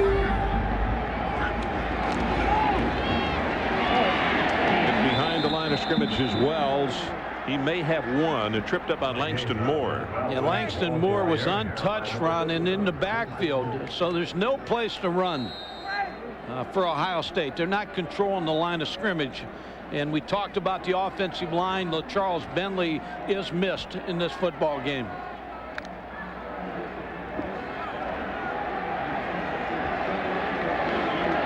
Here's Charles on the sideline. All-American senior out of Cleveland, Ohio. Injured his shoulder against Michigan. Unable to come back. Hasn't done much here this week. That's the Hartsock to tie it in. Or Darnell Sanders, I beg your pardon, 89. Kenny Harney on the tackle. Charlie Strong, the defensive coordinator, has just had a nice plan against Ohio State. He's making them work the field. He's not giving them anything big. No big plays. Stop the running game. Charlie Strong will be up for a lot of head coaching jobs. Was up for a lot last year and didn't bring one in, but he's doing an outstanding job with South Carolina's defense. Gamecocks show blitz, and they do, and the pass incomplete. Gamble is who they were looking for. He's a freshman out of Sunrise, Florida, and it's punting time again. Yeah, they're not even close on offense. And there's a lot of walking around on the Ohio State sidelines.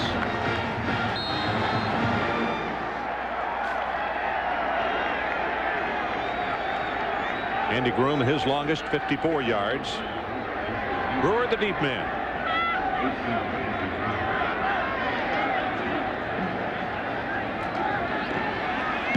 South Carolina with the return on. This is a dandy. I mean, a missile over the head of Brewer, and now takes an Ohio State bounce, and that thing's going to roll dead around the 6-yard line.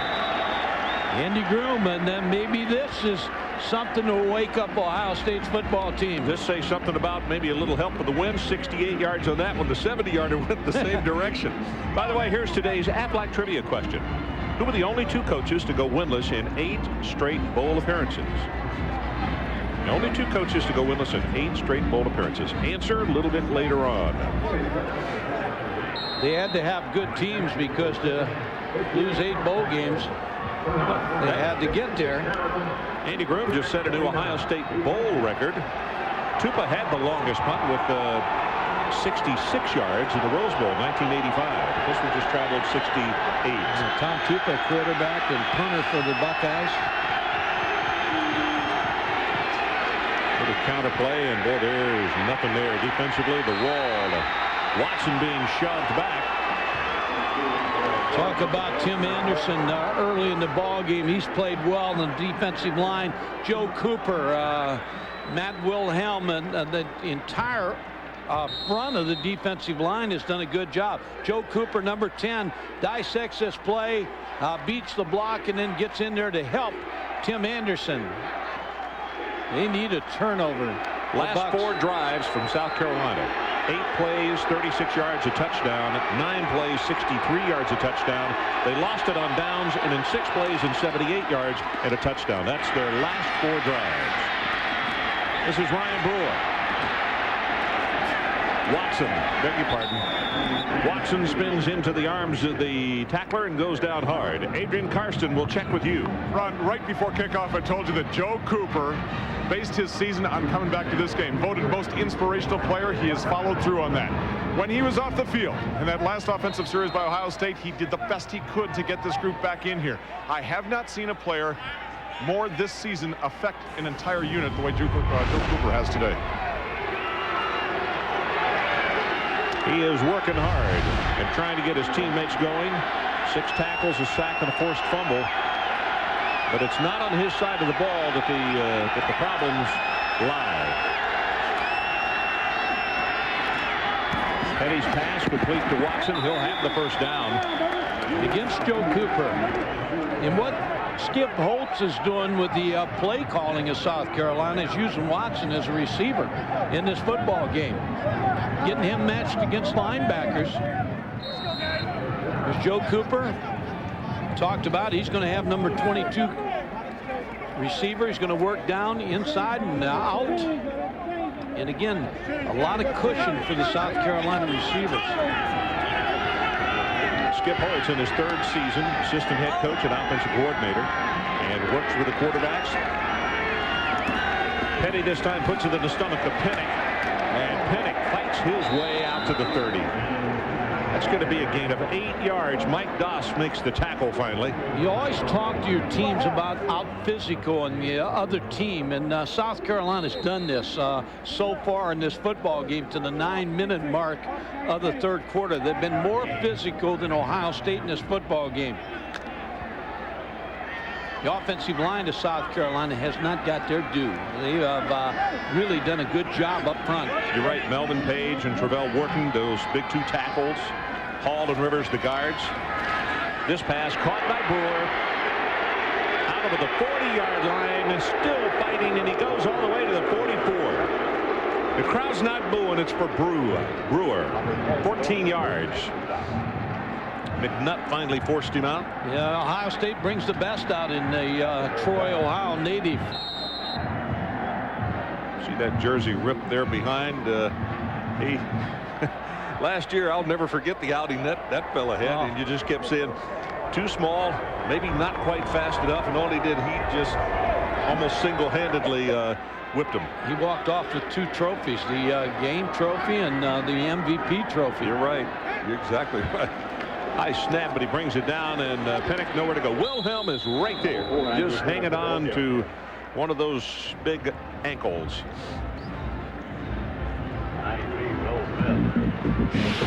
But tomorrow night on ESPN, Wednesday night hockey. Paul Correa and the Mighty Ducks of Anaheim taking on Brendan Shanahan in the first place Detroit Red Wings. Tomorrow night, 8 o'clock Eastern on ESPN. South Carolina taking up a lot of time on this drive.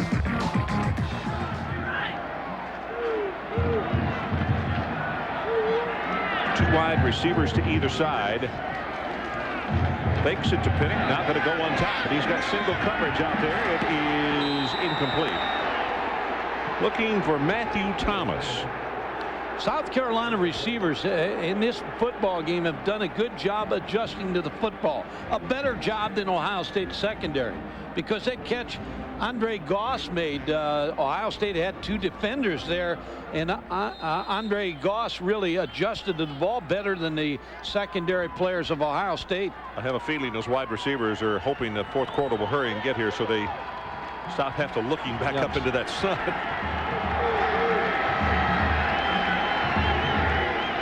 Third down, they need the 46. Middle screen, here's Pinnock. That is a good open field tackle by Will Allen. Hard to do on a fellow that big, but he did the smart thing. He took his lower part of his body away from him. And that's only the 4th catch for Pinnock this season. So trying to sneak him out of the backfield on the screen. Good hit by Will Allen, backup safety. Vance, the deep man. Tyler Dean stands to punt. And that's a short snap, and they give it to Brewer on the fake. got the first down and a lot more. Gets by Vance and now still on his feet. Ricky Bryant finally made the tackle, but it's a fake punt and 35 yards. Well, here's why you call that play, Ron. It's right around the 50-yard line, but you know your defense is in complete charge of this football game. Now, if your defense was being pressed, I don't know you'd make that call, but Ryan Brewer makes it a good play and picks up a first down, and they're going for the Ohio State's neck right now. Ryan Brewer going off the field on the far side to hugs from his teammates. I'll tell you what, he is a football player. Corey Jenkins into the game at fullback. Now Phil Petty's going to call a timeout. Crowd's glad they are, so they can applaud him a little bit more. They are standing and cheering on the far sideline. 20-0 Gamecocks, and they are driving.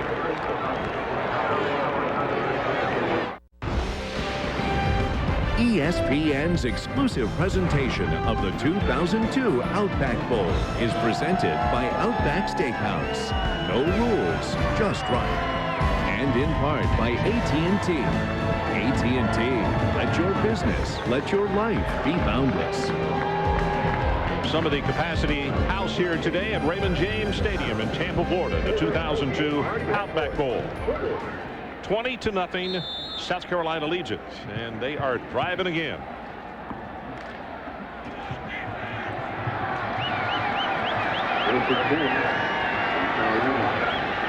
As they come back out, Phil Petty at quarterback. 10th play of this drive, and they throw the middle screen. Dawes taking it inside the 15 to around the 13-yard line. Donnie Nicky made the tackle. And he was one of the players that was looking forward to the rematch against South Carolina.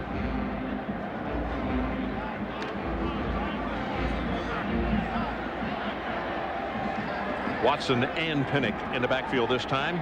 Pinnock the fullback.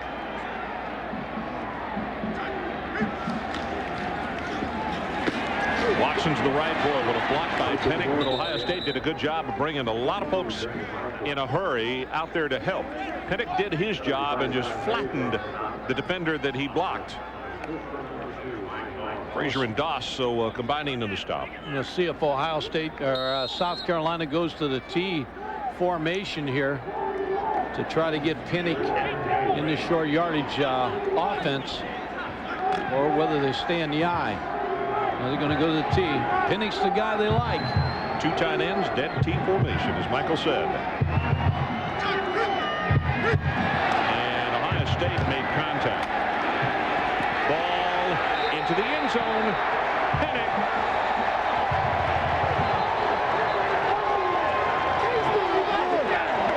I think it was Wilhelm who came across and made contact with the offensive line.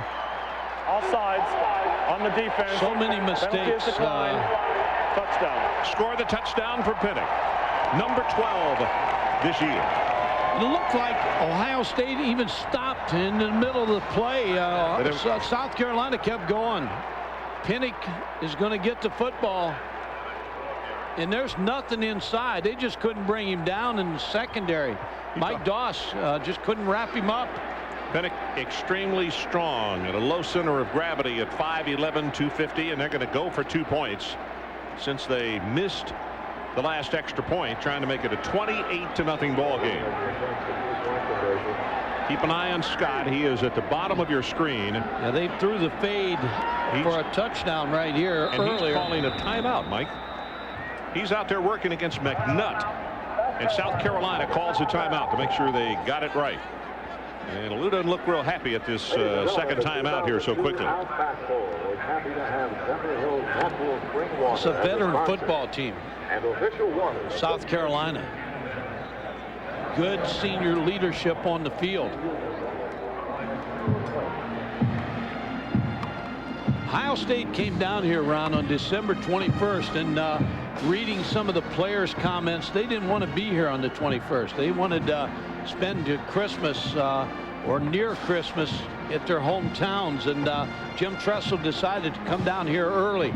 South Carolina arrived on the 25th, and you know, sometimes you can be there too long, but just Ohio State just looks flat to me. Well, Michael, here's the answer to the Aflac trivia question. Who were the only 2 coaches to go winless in 8 straight bowl appearances? Don Nehlen, 0-8. That's 87 through 98. And Paul Bear Bryant, 07-1 between 1968 and 1975. Yeah, pretty good class to be in there for Don Nehlen. For sure. Don Nehlen, Canton, Ohio native. That's a pretty fair football coach at Bowling Green, and West Virginia did a great job. Yards after contact for South Carolina, and this goes back to what Mike talked about in the want-to in this ball game. Brewer, 25 yards after contact, and Pinnock, 14.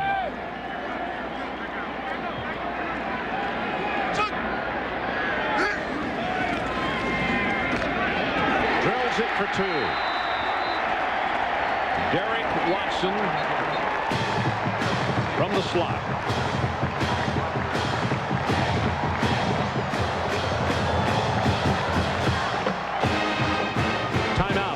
Gamecocks now extend that lead to 28-0. We'll be right back.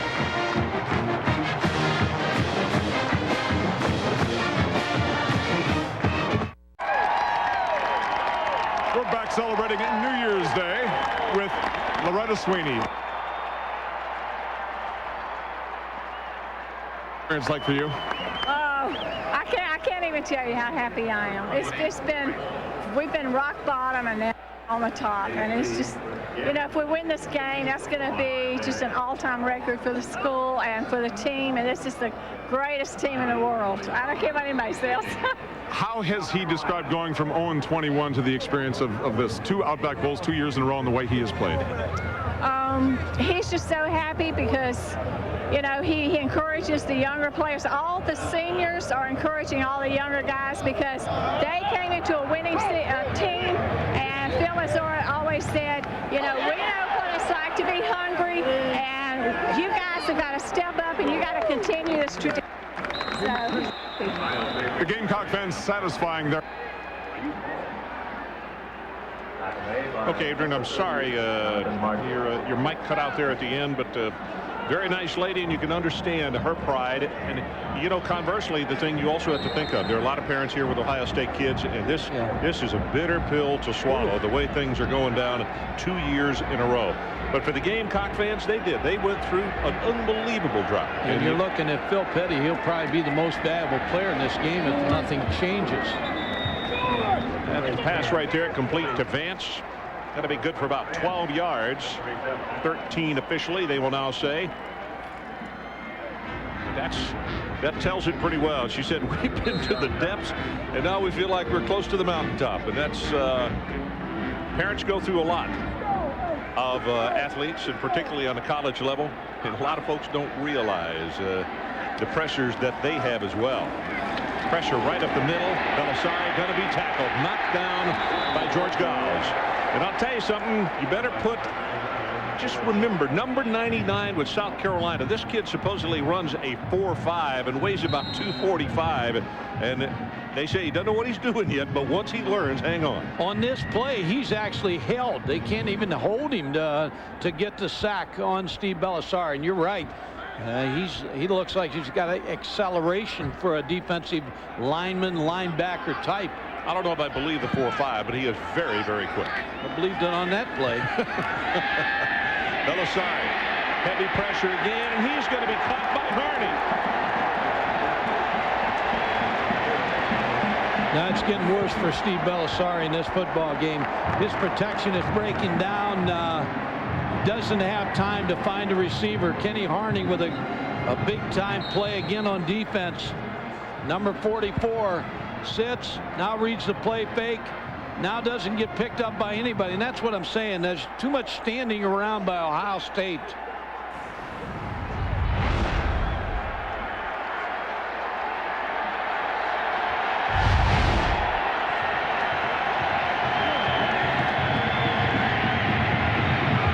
Belisari long, looking for Jenkins, and he got it. Mike Jenkins Working against Sheldon Brown. He kind of snuck around behind him, didn't he? And Steve Belisari put it on the money then when he had time to throw. Ohio State protected him on that play.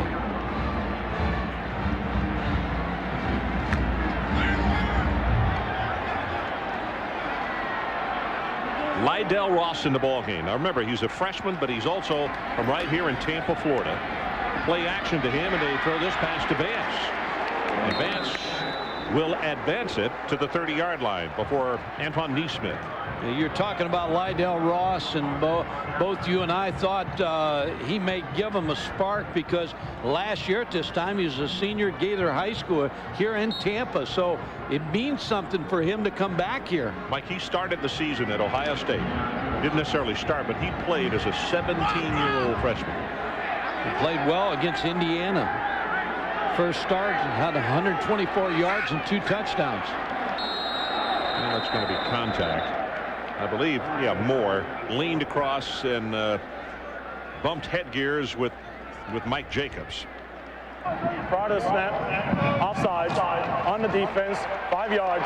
It will remain first down. Now the 2002 PGA Tour tees off on Thursday at the Mercedes Championships. Tiger Woods and the rest of the field look to knock off last year's champion Jim Furyk. Coverage begins Thursday, 8 o'clock from the Plantation Course in Kapalua, Maui. Moore comes out and Thorne comes in replacing him.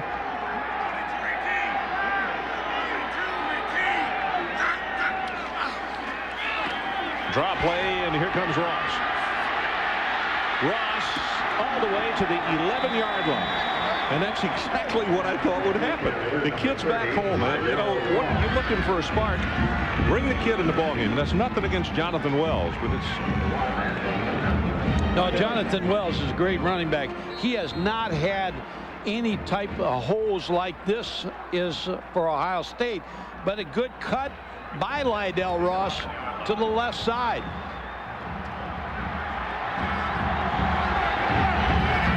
First down for the Buckeyes. The ball sits at the 11-yard line. Martin in motion. Belisari throws to the end zone. Too tall. Looking for Hartside. Neesmith again on coverage. They ask him to do a lot of things.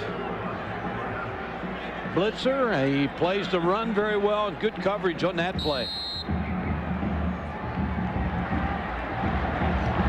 Craig Krenzel's coming into the ball game. They got both quarterbacks in the game.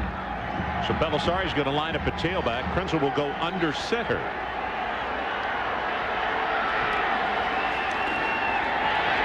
Blitz off the corner. Krenzel got by him. Now pointing out for some blockers, and he's going to take it to the 6-yard line. Moore finally stopped him. They've had trouble sacking Craig Krenzel. Of course, he's 6'4", 215 pounds. He has made them miss a couple times in the first quarter. So that makes it 3rd down. They can pick up a first down without scoring. Steve Belisari got hit by George Goss. I told people to remember George. He'll remember him. Here comes the blitz. Quick pass. Incomplete. It was there to Vance, maybe a little bit behind him, but should have caught it. Could have been caught. It's about how the day has gone for the Buckeyes. South Carolina, very difficult team to score on inside the 20 this year. Maybe he'll come right back to Chris Vance here. 4th down. And here's the play. They need to take it to the 1-yard line to hold on to the football. Belisari. Flags everywhere. Sheldon Brown did him a favor. He just wrapped him up. And the ball was thrown so far, he never in a day could have gotten to it to catch it. That's why it's tough to score on him down there. Sheldon's not going to let you. Pass interference on the defense. The foul occurred in the end zone. By rule, the ball will be spotted at the 2-yard line. Automatic first down. Sheldon Brown bites on the inside move by Chris Vance and does the wise thing when you're beaten that badly, just tackling.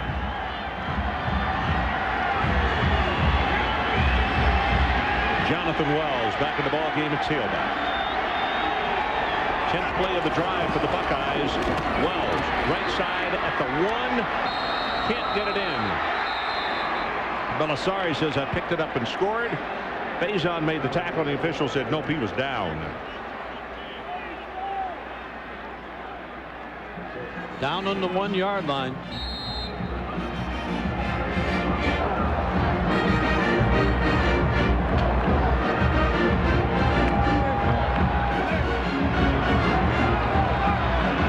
Probably the same play, Ron, on the right side to Wells.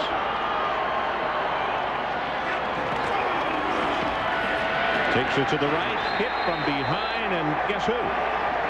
George Giles has had himself some kind of ball game, particularly in the third. And replacing Kalimba Edwards, the All-American, but I think they felt the same play was coming back too.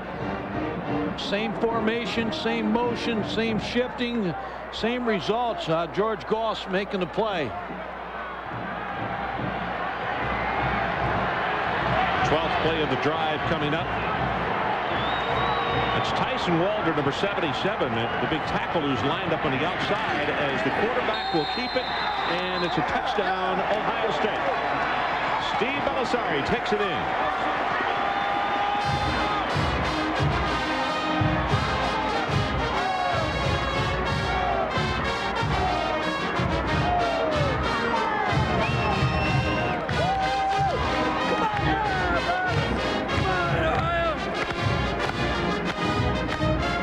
To attempt the extra point and try to make this a 21-point ball game.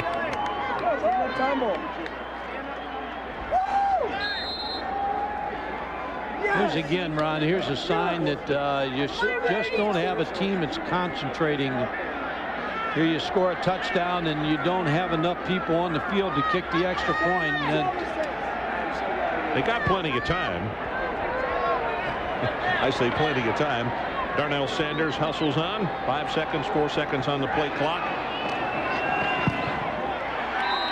And the extra point is good. And with that, the end of the third quarter. And as we head to the final 15, we will take a break with the score: the Gamecocks 28 and the Buckeyes 7.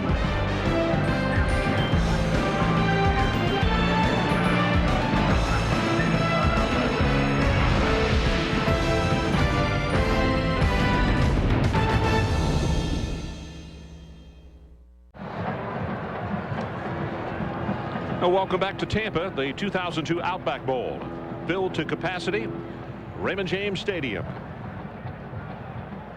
And South Carolina has drawn everybody up tight, looking for the onside kick as we open this fourth quarter.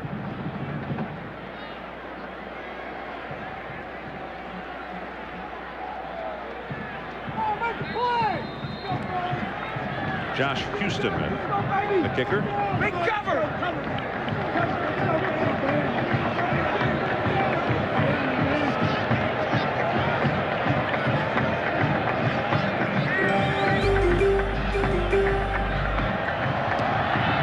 Kicks it away. It's going to be Ryan Brewer from the 7-yard line, and they cross, and he gives it over to Watson. We get a holding penalty. We've got 2 players going after it at the 35-yard line as well.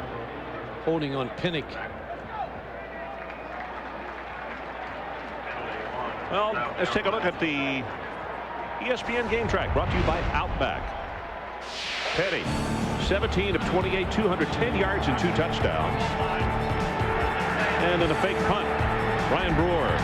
That led to the 4th score of the afternoon by South Carolina. Good for 35 yards. And the last 2 Outbacks, South Carolina 52-14 over the Buckeyes of Ohio State.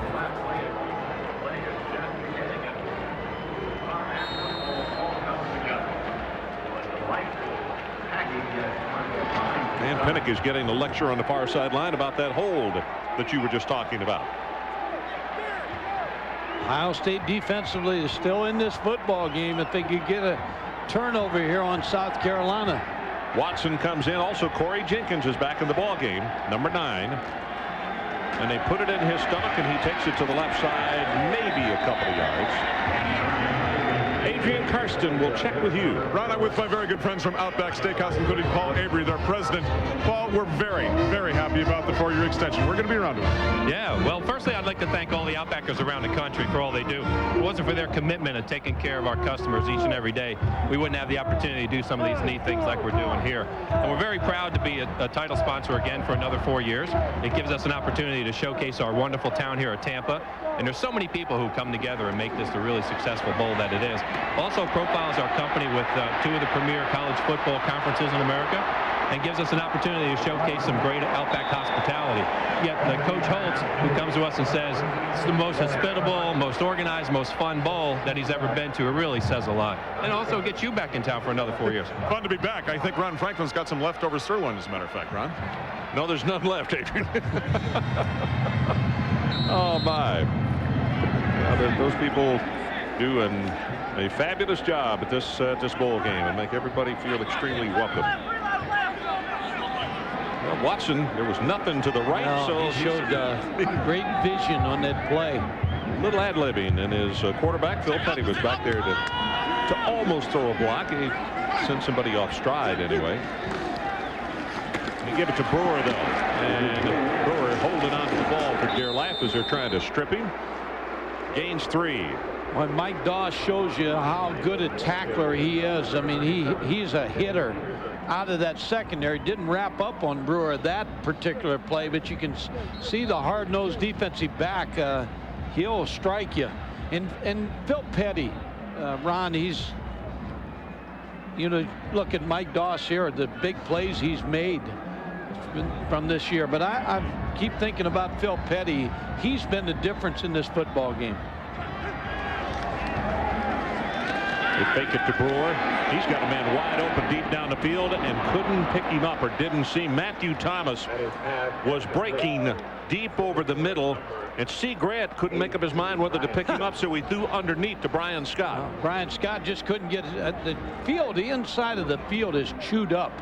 The Tampa Bay Buccaneers game chewed it up, and they rolled it, and I think Brian Scott lost his footing in the middle of that field. Did you see Matthew Thomas slinging his arms down the field like, hey, guys, I didn't have to look back in the sun. Get it to me.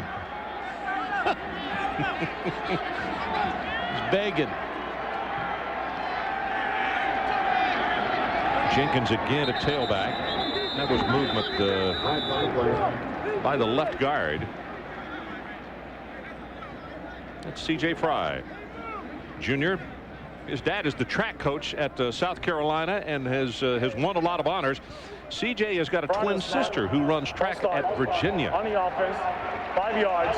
It will remain. Adrian, let's go back down to you for more on the field. Since September 1st, Ron, literally 17 games on this field. Now, they've done the best they could to get this field back in shape, especially between the hash marks. 1 inch below the surface, there is a synthetic fiber that tries to hold the grass together, but it's been very, very difficult to put together or put back in shape. On December 20th, they actually resodded right between the hash marks and did the best they could to have this field in shape for today's game. Well, they've done a really good job to have that much traffic on it. No question about that. Petty going to be hit from behind. You see him wrap up the football to make sure he doesn't fumble. And only the second punt for South Carolina today. And this is the area that second sack. I beg your pardon. Yeah, they've had more because he had the 70-yard kick, his longest. Tyler Dean, he belted the last one he kicked on this direction. Only the second time that Ohio State has gotten to Phil Petty today. Now, this one's not going to be nearly as good. Hits, but takes a big Gamecock bounce. Well, every year, Lou Holtz has a tradition, and that is the day before the bowl game, the offense and the defensive coaches square off in touch football against each other. Lou played better last year, I can tell you. He will not be the MVP of this year's coaches touch football game. The players are laughing, and a few boos for the pass the head coach threw. Skip trying to get open here. Lou tries to make the touch, and I think pulls something in his lower back. So that's about all the highlights we're going to show you right now. He is faking an injury there. Belisari drills the ball to his tight end, Darnell Sanders. And they'll spot him just across midfield at the 49. Ohio State all of a sudden seems to be throwing the ball and catching it a lot better than they did in the first half. Mike, let me ask you a question. We got a measurement coming in here. 99, George Gauze, freshman, having to be pushed into action because of Columba Edwards and his injury. And the book on him gonna be very, very good. But the coaches, after the way he's played today, have to be extremely excited about spring football and to get him and start teaching him even more, because this kid is going to be a big-time player. Yeah, true freshman. Played in 8 games this year, and they likened him to John Abraham, the good defensive player they had a few years ago. And you talked about his speed. He's got good size, but he looks like he can run. And when you're 6'5", 223, they're going to put some weight on him. But he runs very, very well. He does look bigger than that. Somebody down in the truck just said that. And I saw another book that said he weighed 240. That was after Christmas, I guess. Jonathan Wells takes it to the 45-yard line, and he'll pick up the first down. Adrian Karsten. Yesterday, Lou Holtz told me the one player they could not afford to lose or sacrifice to injury was Columba Edwards. We saw him get that knee blown out in the Florida game. Well, after he told me that, Ron, he went in and challenged his defense. He said, we're going to lose his talent, but his leadership more. So it's the other linebackers that he challenged, not only pregame, but at halftime today, to take the place of Columba Edwards, 6'6", 260, the All-American. Okay, Adrian. Krenzel back in a quarterback, and he throws back to Belisari, and immediately he's hit, but he gets by the first wave of tacklers, and they say he's out of bounds at the 43. Plays on dead, back upfield. A lot of people believe that Steve Belisari could have been a strong safety, free safety in college football. Special teams he's been on today. He's got good running ability. Steps out of bounds here, but has a future, I think, in the NFL. Craig Krenzel back in the quarterback. Don't you think, Mike, that he will be used, that they'll try to teach him some work at safety, reserve quarterback, and to play special teams? He's playing his last game at quarterback. Off the corner comes the pressure now, bringing down. That's Jonathan Martin. See, this is the thing about the young quarterback, Craig Krenzel. He doesn't see the blitz coming off the corner, and that's why the decision was made to go with Belisari. In the Michigan game, again, things worked out early in the ball game, and they got the lead in that football game, and Jonathan Wells had a big game. But Craig Krenzel does not see the blitz coming off the corner. Krenzel comes to the bench. Steve Belisari checks back in. Clock runs. 10 minutes and 45 seconds left in his 2002 Outback Bowl. Belisari, far sideline, got single coverage, and it's caught by Jenkins. That's concentration right there by Michael Jenkins against Kevin House, number 29. Kevin House never reacted to the football.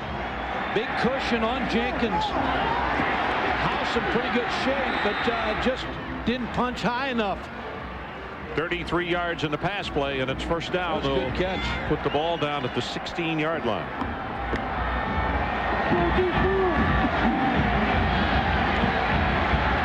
A lot of time left in this football game. Had him open, threw it too far. Chris Gamble, freshman out of Sunrise, Florida, the intended receiver. He's the wide receiver. Ohio State coaches Jim Tressel reminds him of Chris Carter. It's a pretty good name to be put in the same sentence with.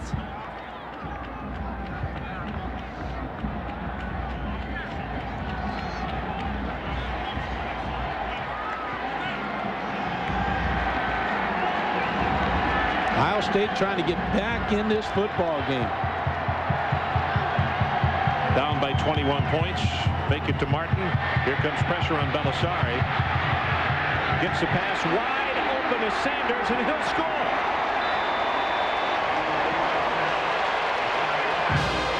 Jonathan Jonathan Martin had a clear shot at Belisari and missed it.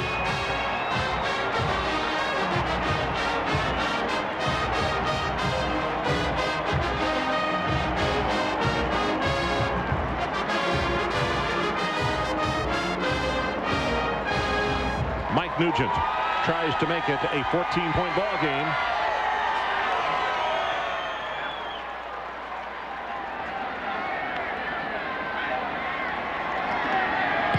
And he does. So we'll take a timeout. And our new score, the Gamecocks 28 and the Buckeyes 14. And we still have 10-18 left in this ball game. Don't go away.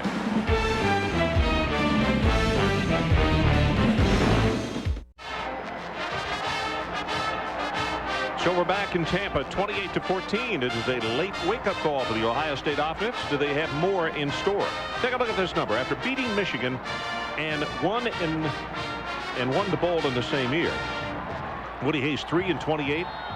Earl Bruce 2-9 seasons. John Cooper 1-13. Meaning the year that they beat Michigan, did they win their bowl game? Yeah, 3 pretty good football coaches. Now we'll talk a little bit about John Cooper a little later. Angle kick. Fair catch is signaled for and is made at the 20-yard line. Reese Davis will check with you again. Another Big Ten SEC matchup, Ron, in the Citrus Bowl. Mark, Tennessee and Michigan. Casey Clausen, the quarterback for Tennessee, back in the pocket and looks for Kelly Washington, his 6'4" freshman. Tennessee is up 10-0. Rodney, what's happening in that Cotton Bowl? It is still all about Oklahoma and the defense. Roy Williams getting it done there. The 10-2 Sooners blanking them. Look at that, giving up nothing. Arkansas, not much offense, guys. 10-0 Sooners on top. Well, that's what we were alluding to at the top of the ball game after they scored that first 7. That defense doesn't need much help. Drop play to Watson, spun right into the arms of Mike Doss, and then Mike gets a lot of help from a lot of friends, including Robert Reynolds. South Carolina, now you got to get your offense back in the mode that they were in the first half and early in the third quarter, and all of a sudden I'm not saying they're in danger, but you know, as a former coach, you lose momentum sometimes, and it's the darndest thing to retrieve. Oh, it's hard. Hey, parallel to the stock market. You're going to try to retrieve it. Try to retrieve it with Brian Scott. Sometimes hard to get it back. Doss, 8 tackles, 7 of them solo. Make it one more on each side of the ledger. Mike Doss comes back and hits the quarterback and knocks him down. It's going to be 3rd down and a very long way for South Carolina. This is the first time on the sideline Ohio State has shown any excitement. Mike Doss makes the tackle here on Phil Petty, and again that puts himself in great field position here if Ohio State can hold.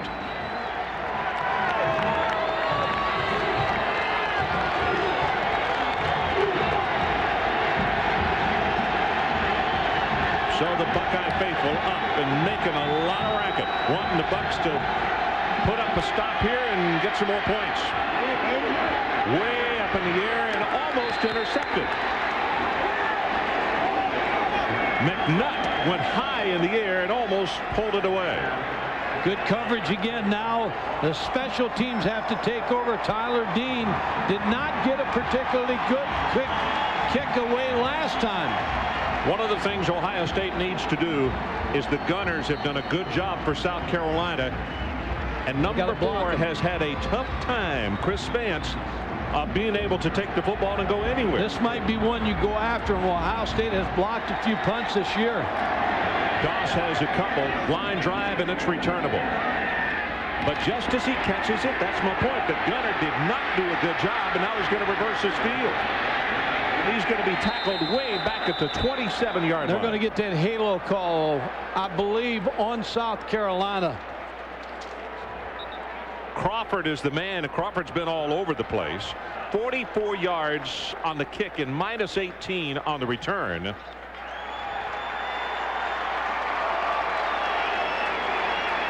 I mean, nobody has slowed him down. They haven't come close to having a return today because of number 8.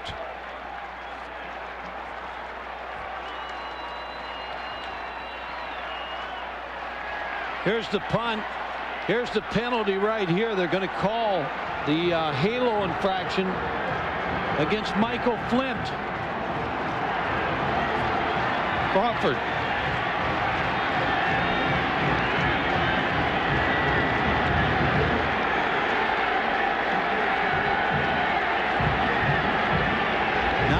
State in great field position. The people on this side of the field far more excited than they were back in that first half. Wells going to be knocked down for a loss. And that's where Lydell Ross, with that quicker start, with the kind of penetration that South Carolina is getting, you got to go straight at him. That running to the side has not hurt them all day. No, and Ohio State really didn't block the front of South Carolina and play. They got some penetration. John Stamper, pretty good defensive lineman. Dennis Quinn, Langston Moore, the front three, pretty active. Play action, got him open, and hits Jenkins. That's going to be enough for the first down. Steve Belisari, all of a sudden now has looked like a different quarterback. It took him a while, but now he's throwing the ball on the mark. He's throwing on the cut of the wide receiver. The pass protection has come together for Ohio State. I mean, Ohio State right now offensively is playing a lot better than South Carolina. First down, the new line of scrimmage, the 37-yard line of South Carolina. Belisari again, play action, gets this one out here to Vance. Vance gets by the first tackler, can't get by the second, and he stopped at the 30-yard line. George Gauze out there to make the tackle. But let's see, that's going to be a gain of 7 yards in the play. And you remember back in the first half, Mike, we talked about they kept playing behind the chains. Well, on these last 3 drives, they have played in front of the chains. Lydell Ross in the football game at the tailback spot.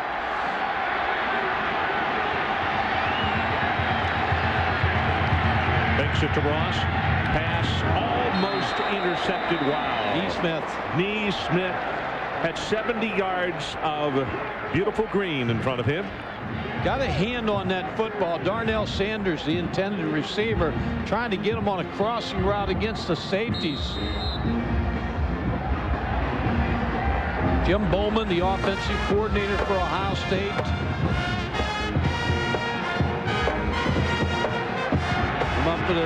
Needs to come up with a big third down play here. 2 down territory to get the first down.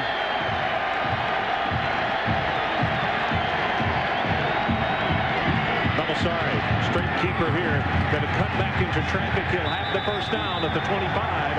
Langston Moore defensively. And that's what Steve Belisari brings, a running quarterback on the option. They've run the option 3 times successfully today. Mike, another change that Ohio State has made that I think has helped them tremendously. Tyson Walter, big number 77, they're lining him as the third man out like the tight end. That time they pulled the 2 underneath people from him. He locked his guy off and they got some running room. Belisari got it complete. 13-yard line, Mike Jenkins. First down, Ohio State. The play fake that Ohio State has gone to, even though they have not run the ball successfully, is holding the linebackers and allowing Michael Jenkins to get open on the curl route. Boy, Jenkins has come back home to Tampa and has set the place ablaze. 130 yards for him.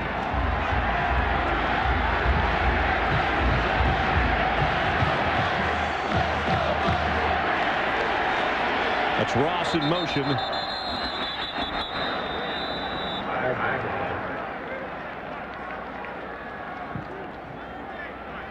Prior to the snap, false start on the offense, 5 yards, and will remain first down.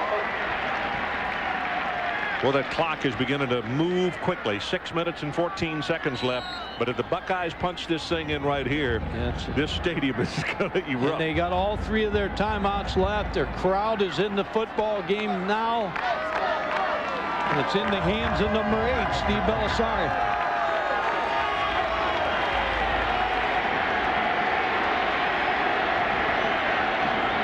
Fumbled the snap. It's being kicked around. South Carolina, I believe, they have recovered at the 20-yard line.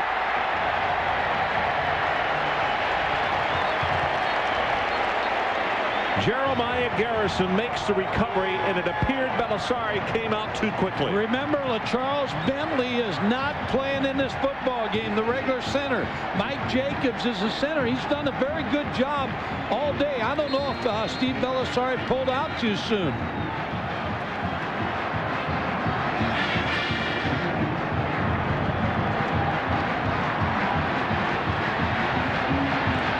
Couldn't tell. It looked like he pulled out too soon.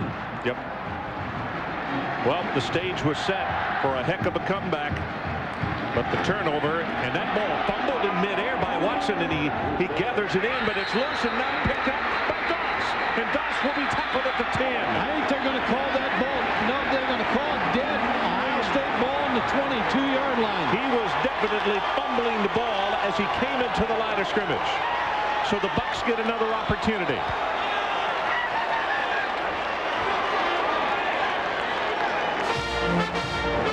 Both teams playing giveaway. Derek Watson never had this football. As a quarterback, you got to lay it in there like it's an egg. Doss came up with it.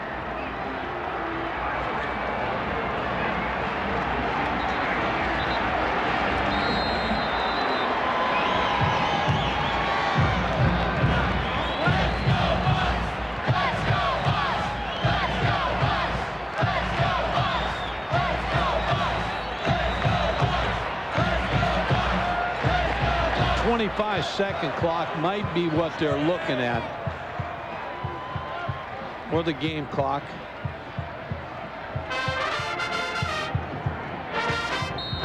Ohio State has to take advantage of the turnover they were given.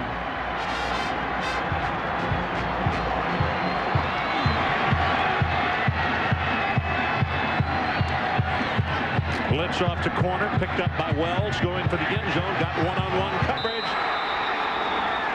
And he's out of bounds at the 1-foot line. Jacobs.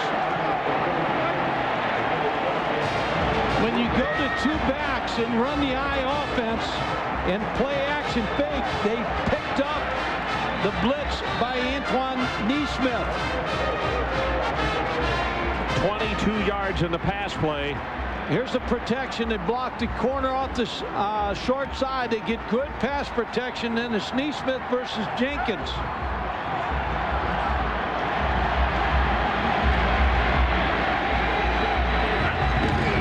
Fumble the snap. Belisari picks it up. Boy. 2 times in the last 5 plays. Yeah, new center. It's just, you got to ride with the center. When you get the snap, can't be too anxious to get out of there. Second down. Ohio State with 3 timeouts left. A lot of time. Watson looking on anxiously on the sideline. It was his fumble a moment ago that allowed the Bucks to get back in this. Wells is a good back to go over the top. Martin in motion. They give it to Wells. Right side. Touchdown, Ohio State. We are an extra point away from making this a 7-point ball game. Stepanovich with an outstanding block to pave the way for the touchdown. Steve Belisari has led this run. He has been very accurate in the throwing department.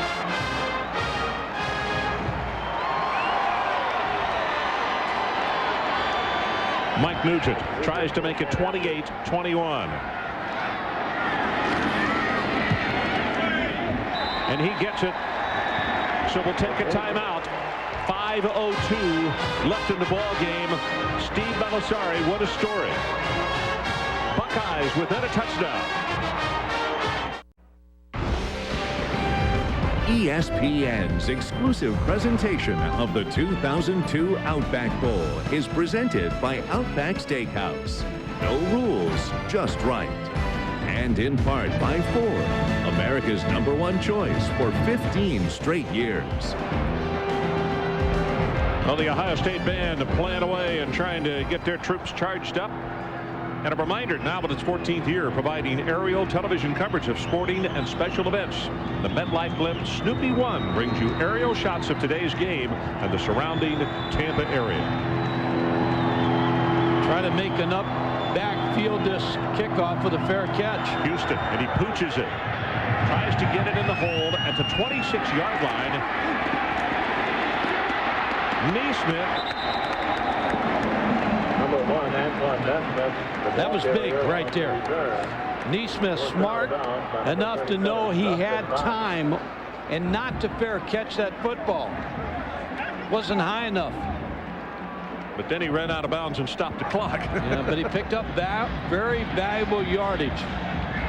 So they will scrimmage from the 40-yard line. The situation, Ohio State trailing by 7 points now. 4 minutes, 53 seconds left, and they still have all 3 timeouts remaining.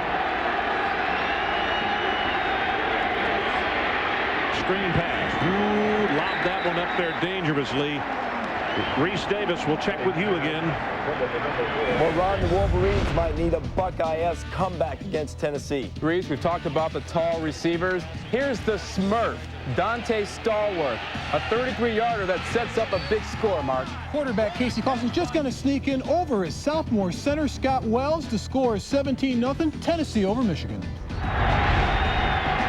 So the Volunteers probably ouching a little bit after that SEC championship game, and Phil Fulmer's got them in full stride.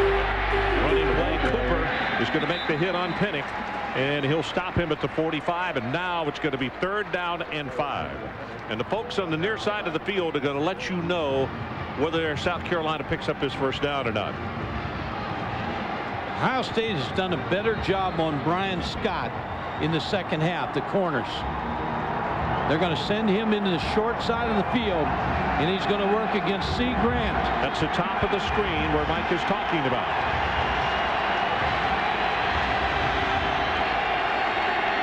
Yep, got single coverage. Pass, overthrown. Watson. Well, Joe Cooper leveled Phil Petty. Never had a chance to complete that pass. Joe Cooper, Adrian Carson talked about him. He has played a great football game here for the Buckeyes.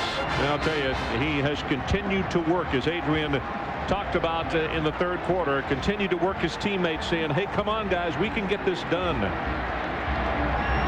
Tyler Dean with his 6th punt of the afternoon. This is a really good driving spiral. Caught at the 8-yard line, and the tackle's going to be made at the 10. They have still not blocked that to the left side, and the direction kick Crawford to the side, and Crawford makes the play again. So there's a timeout. 3 minutes, 56 seconds left in our ball game. Ohio State is 89 yards away. Can they come back and tie it up? Stay with us. Greetings from the men and women of the 48th Fighter Wing Royal Air Force Base, Laken Heath, United Kingdom. We're proud to be at the tip of the spear and ready to defend democracy and our way of life wherever, whenever, 24/7. America's Air Force, we're here for you! Well, a special Happy New Year to all our men and women serving our country so bravely. MacDill Air Force Base here in Tampa is home for the Central Command and Special Operations for U.S. Forces. We are all proud of them. Oh, boy. For sure. From the 11-yard line, Belisari whips it out here in the flat. Complete to Gamble, and he will finally get out of bounds at the 22. That is enough for the 1st down as Sheldon Brown makes the stop. One of the fundamental routes you start a season with, the curl flat route. There's Ted Crawford. Only 11 return yards on punts by Ohio State today. And folks, like today, he's individually responsible for it. He has been on every punt return, just right there. The directional punting that South Carolina has used has really stymied Ohio State. That young man has earned his trip. Belisari running room up the sideline. He'll get out of bounds. He's shoved at the 25 by Gauss. And Charlie Strong not sitting back, playing heavy zone coverage anymore. He's going to bring people after Steve Belisari. They're going to put some pressure on him. You know, we're going to... You okay around? Let's see. Clock runs now stopped 3 minutes 44 seconds. Remember this game. 25 points by Georgia in that Outback Bowl game against Purdue. There's big Jamar Martin. That's a load coming at you, folks. Alford making the tackle. 256 pounds. And that was a winning effort by Jamar Martin. He was not going to be stopped. He hurdled one defensive player. Steve Bellisari again finding the right receiver. Now watch Jamar Martin just geared up. Little hurdle right there over Neesmith. And he would not be stopped. A bull in a china shop on that play.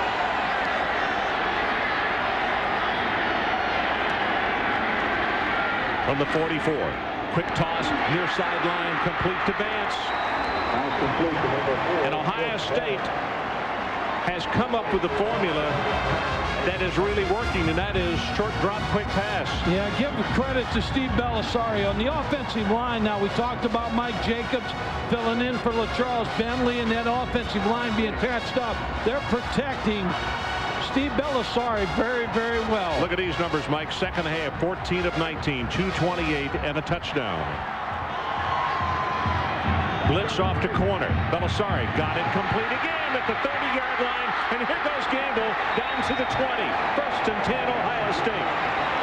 Willie Alford against Chris Gamble. Steve Bellisari hitting those curl routes. You could see big Jamar Martin picking up the blitzer Faison as he came off the corner. You're not going to get around Jamar real easily, not unless you get a bus fare. They got the same curl flat route out here, right here. Those two receivers. Bellisari throws it complete at the 10. They will give him forward progress. Vance has it to the 9-yard line. It is first and goal, Ohio State. And don't forget the option down here, Ron, because Steve Bellisari, even though he's throwing the ball very well, they've run the option inside the 5-yard line one time.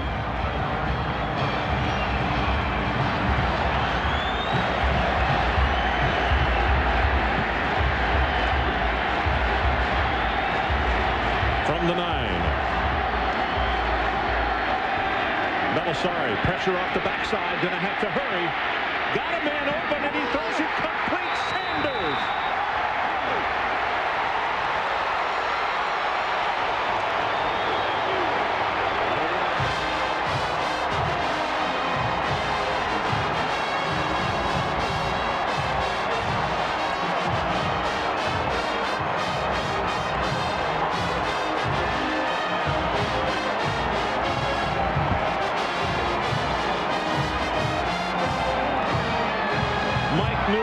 Will try to tie this football game with 1 minute and 54 seconds showing on the clock. High pass. Kick is good.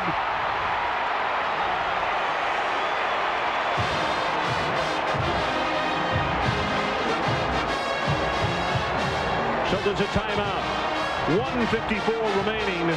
I wouldn't have believed it at halftime. We are tied at 28 because of the play of this young man.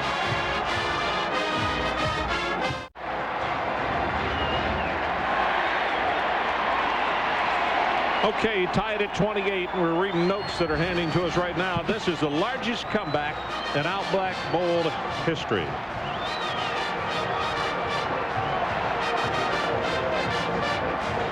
And, of course, the largest one was down at GMAC Bowl. That's right. Marshall trailed by 30. It was 38-8. How about the Mid-American? 2 wins this year for the first time. They're going to finish the bowl season with a 2-0 record.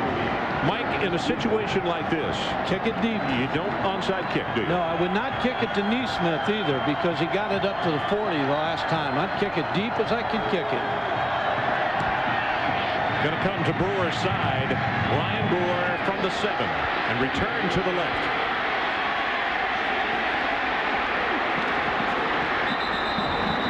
Brewer knocked out of bounds at the 35 by Aaron Monchon. Coming up on Thursday, January the 3rd, College Game Day BCS Championship Preview, 7:30 Eastern from Pasadena. Chris Fowler, Lee Corso, Kirk Herbstreit with the final word before the BCS National Championship game is decided. Then at 8 o'clock in the Rose Bowl, it's Miami and Nebraska for the championship game. Mike, Adrian, and myself will be out there doing ESPN radio in the national championship game.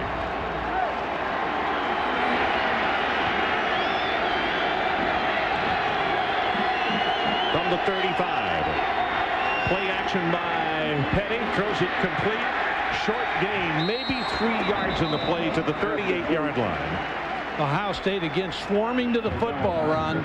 I still think they got to go back to Brian Scott. Scott at the top of your screen working against C. Grant. Right here, I still feel like you got to get the ball in his hands. Blitz right up the middle. It's picked up nicely. Pass is thrown too far. Grant with the interception.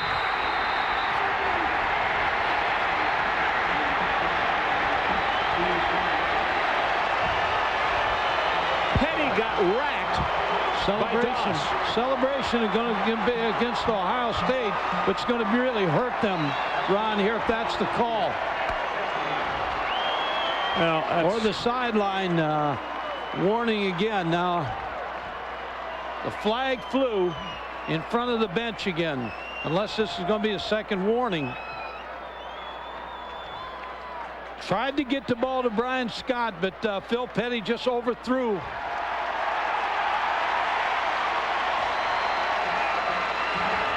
After the play was over, we have a dead ball, unsportsmanlike conduct against the team that intercepted the ball. It will be 1st and 10 after 15 yards for Ohio State. They're going to call an unsportsmanlike on Ohio State. I just want to say this. We're obviously not pulling for anybody in this football game, but these kids, after playing the miserable first half they did, why not allow them to be excited? There was no dancing or anything. No. That's a horrible call. I'm sorry. And they're making the decision in this ball game, and that's wrong. No, I agree with you. I don't like the call. Now, I don't know what exactly they saw on the field or whether coach came out on the field or what, but they were celebrating on the sideline and got to call, which is a tough call to get against you. Ohio State still has 3 timeouts left. They're still going to work this pass patterns over here. Pressure up the middle, and they'll go with the draw play. This is going to go nowhere. Maybe a gain of 1 to the 19. Jonathan Wells. Dennis Quinn made the stop. Ohio State taking a lot of time here. What they may be doing, Ron, is because of field position, they may say, hey, we'll take our chances in overtime. See if they run the ball here. He's going to go way on top on this one. Jenkins collided with the defensive back, and it's intercepted. That's Sheldon Brown. Interception. South Carolina. Brown all the way back to the 30-yard line.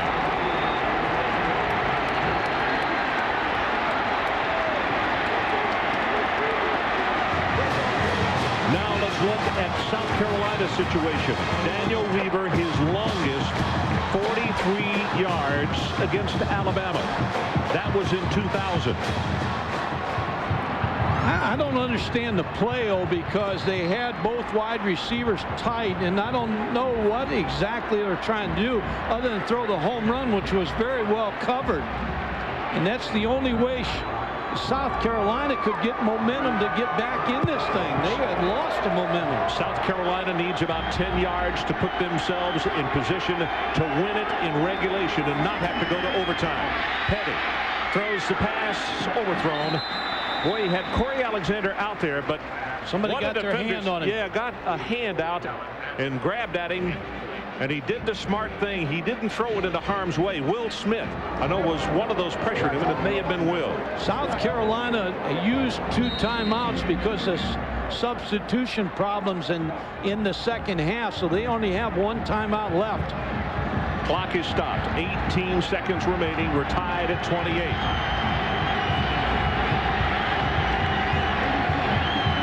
Ryan Brewer is the leading receiver for South Carolina. Right over the middle. Ball is tipped. Trying to get it to him.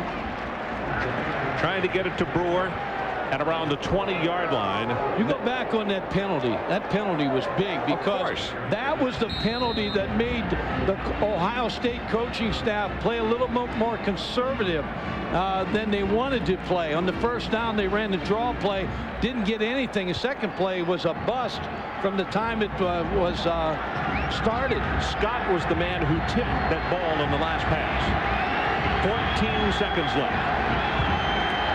On third down, straight ahead with the running play. They'll take it to the 25, and now Bill Petty looks to the sideline and says, tell me when to call timeout. 7 ticks left on the clock, and they'll stop the clock and use their final timeout. And we'll take a break. 28-28. We'll have the decision when we come back.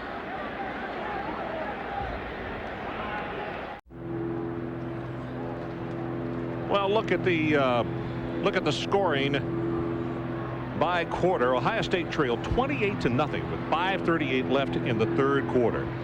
At the conclusion of today's game, be sure to turn over to ESPN News for extended post-game coverage of this Outback Bowl game. But I've interviews from the field, stats analysis, and our final comments from here in Tampa. Ron, I would expect Ohio State to use their timeouts here and just delay this kick as long as you can. With 7 seconds to go, it ain't going to help you any.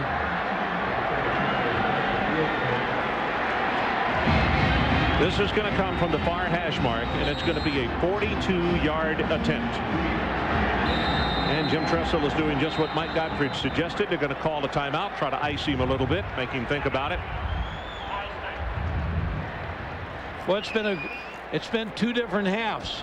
South Carolina owned the first half. Ohio State owns the second half. Bill Petty played great through 3 quarters. Steve Belisari really came alive in the second half, and you got to figure that one of those 2 guys is going to be the most valuable player of this game. But boy, a weird series on this last one now. But as you said, caused by the penalty, which changed the field position, and the Ohio State coaches decided they were going to go a little more conservative. The first half, probably the amazing thing, or most amazing about the comeback, is in the first half, and there's no other way to put it. You can't candy coat it. They were miserable offensively in the first half. And without a doubt. And to come back and score this many points in just over a quarter is truly a great comeback for these kids from Ohio State. Now we'll see if they can hold on, cause South Carolina to miss this field goal or get a block and send it into overtime.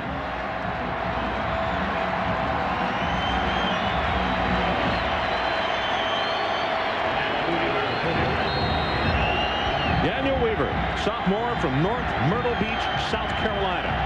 Another timeout. Use them all.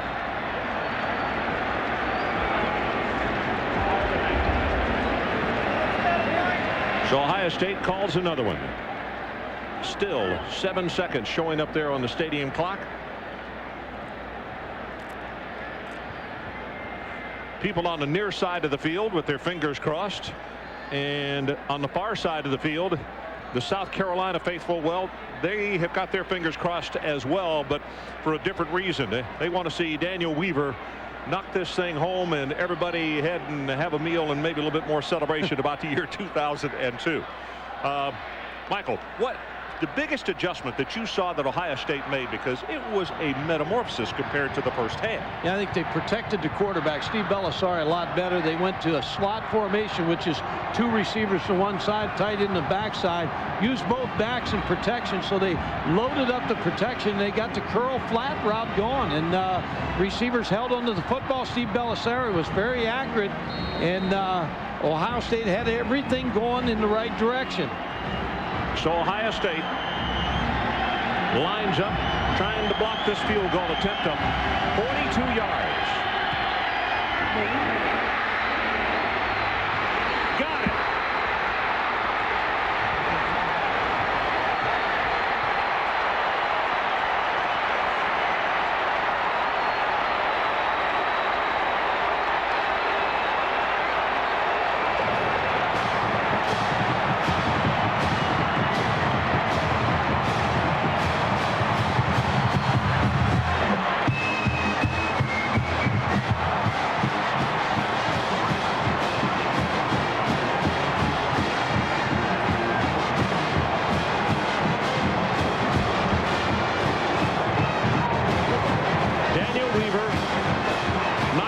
home from 42 yards after Ohio State had staged the biggest comeback in Outback Bowl history, coming from 28 points down. And look how close this thing was. I mean, it barely made it through the uprights as you'll track it coming home.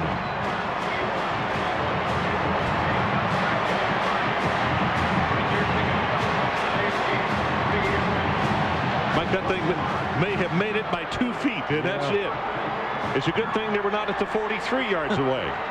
No, that last couple yards they picked up with the draw came in handy. Adrian Karsten, let's check in with you. I'm one exhausted looking at Lou Holtz. Coach, how does this one feel?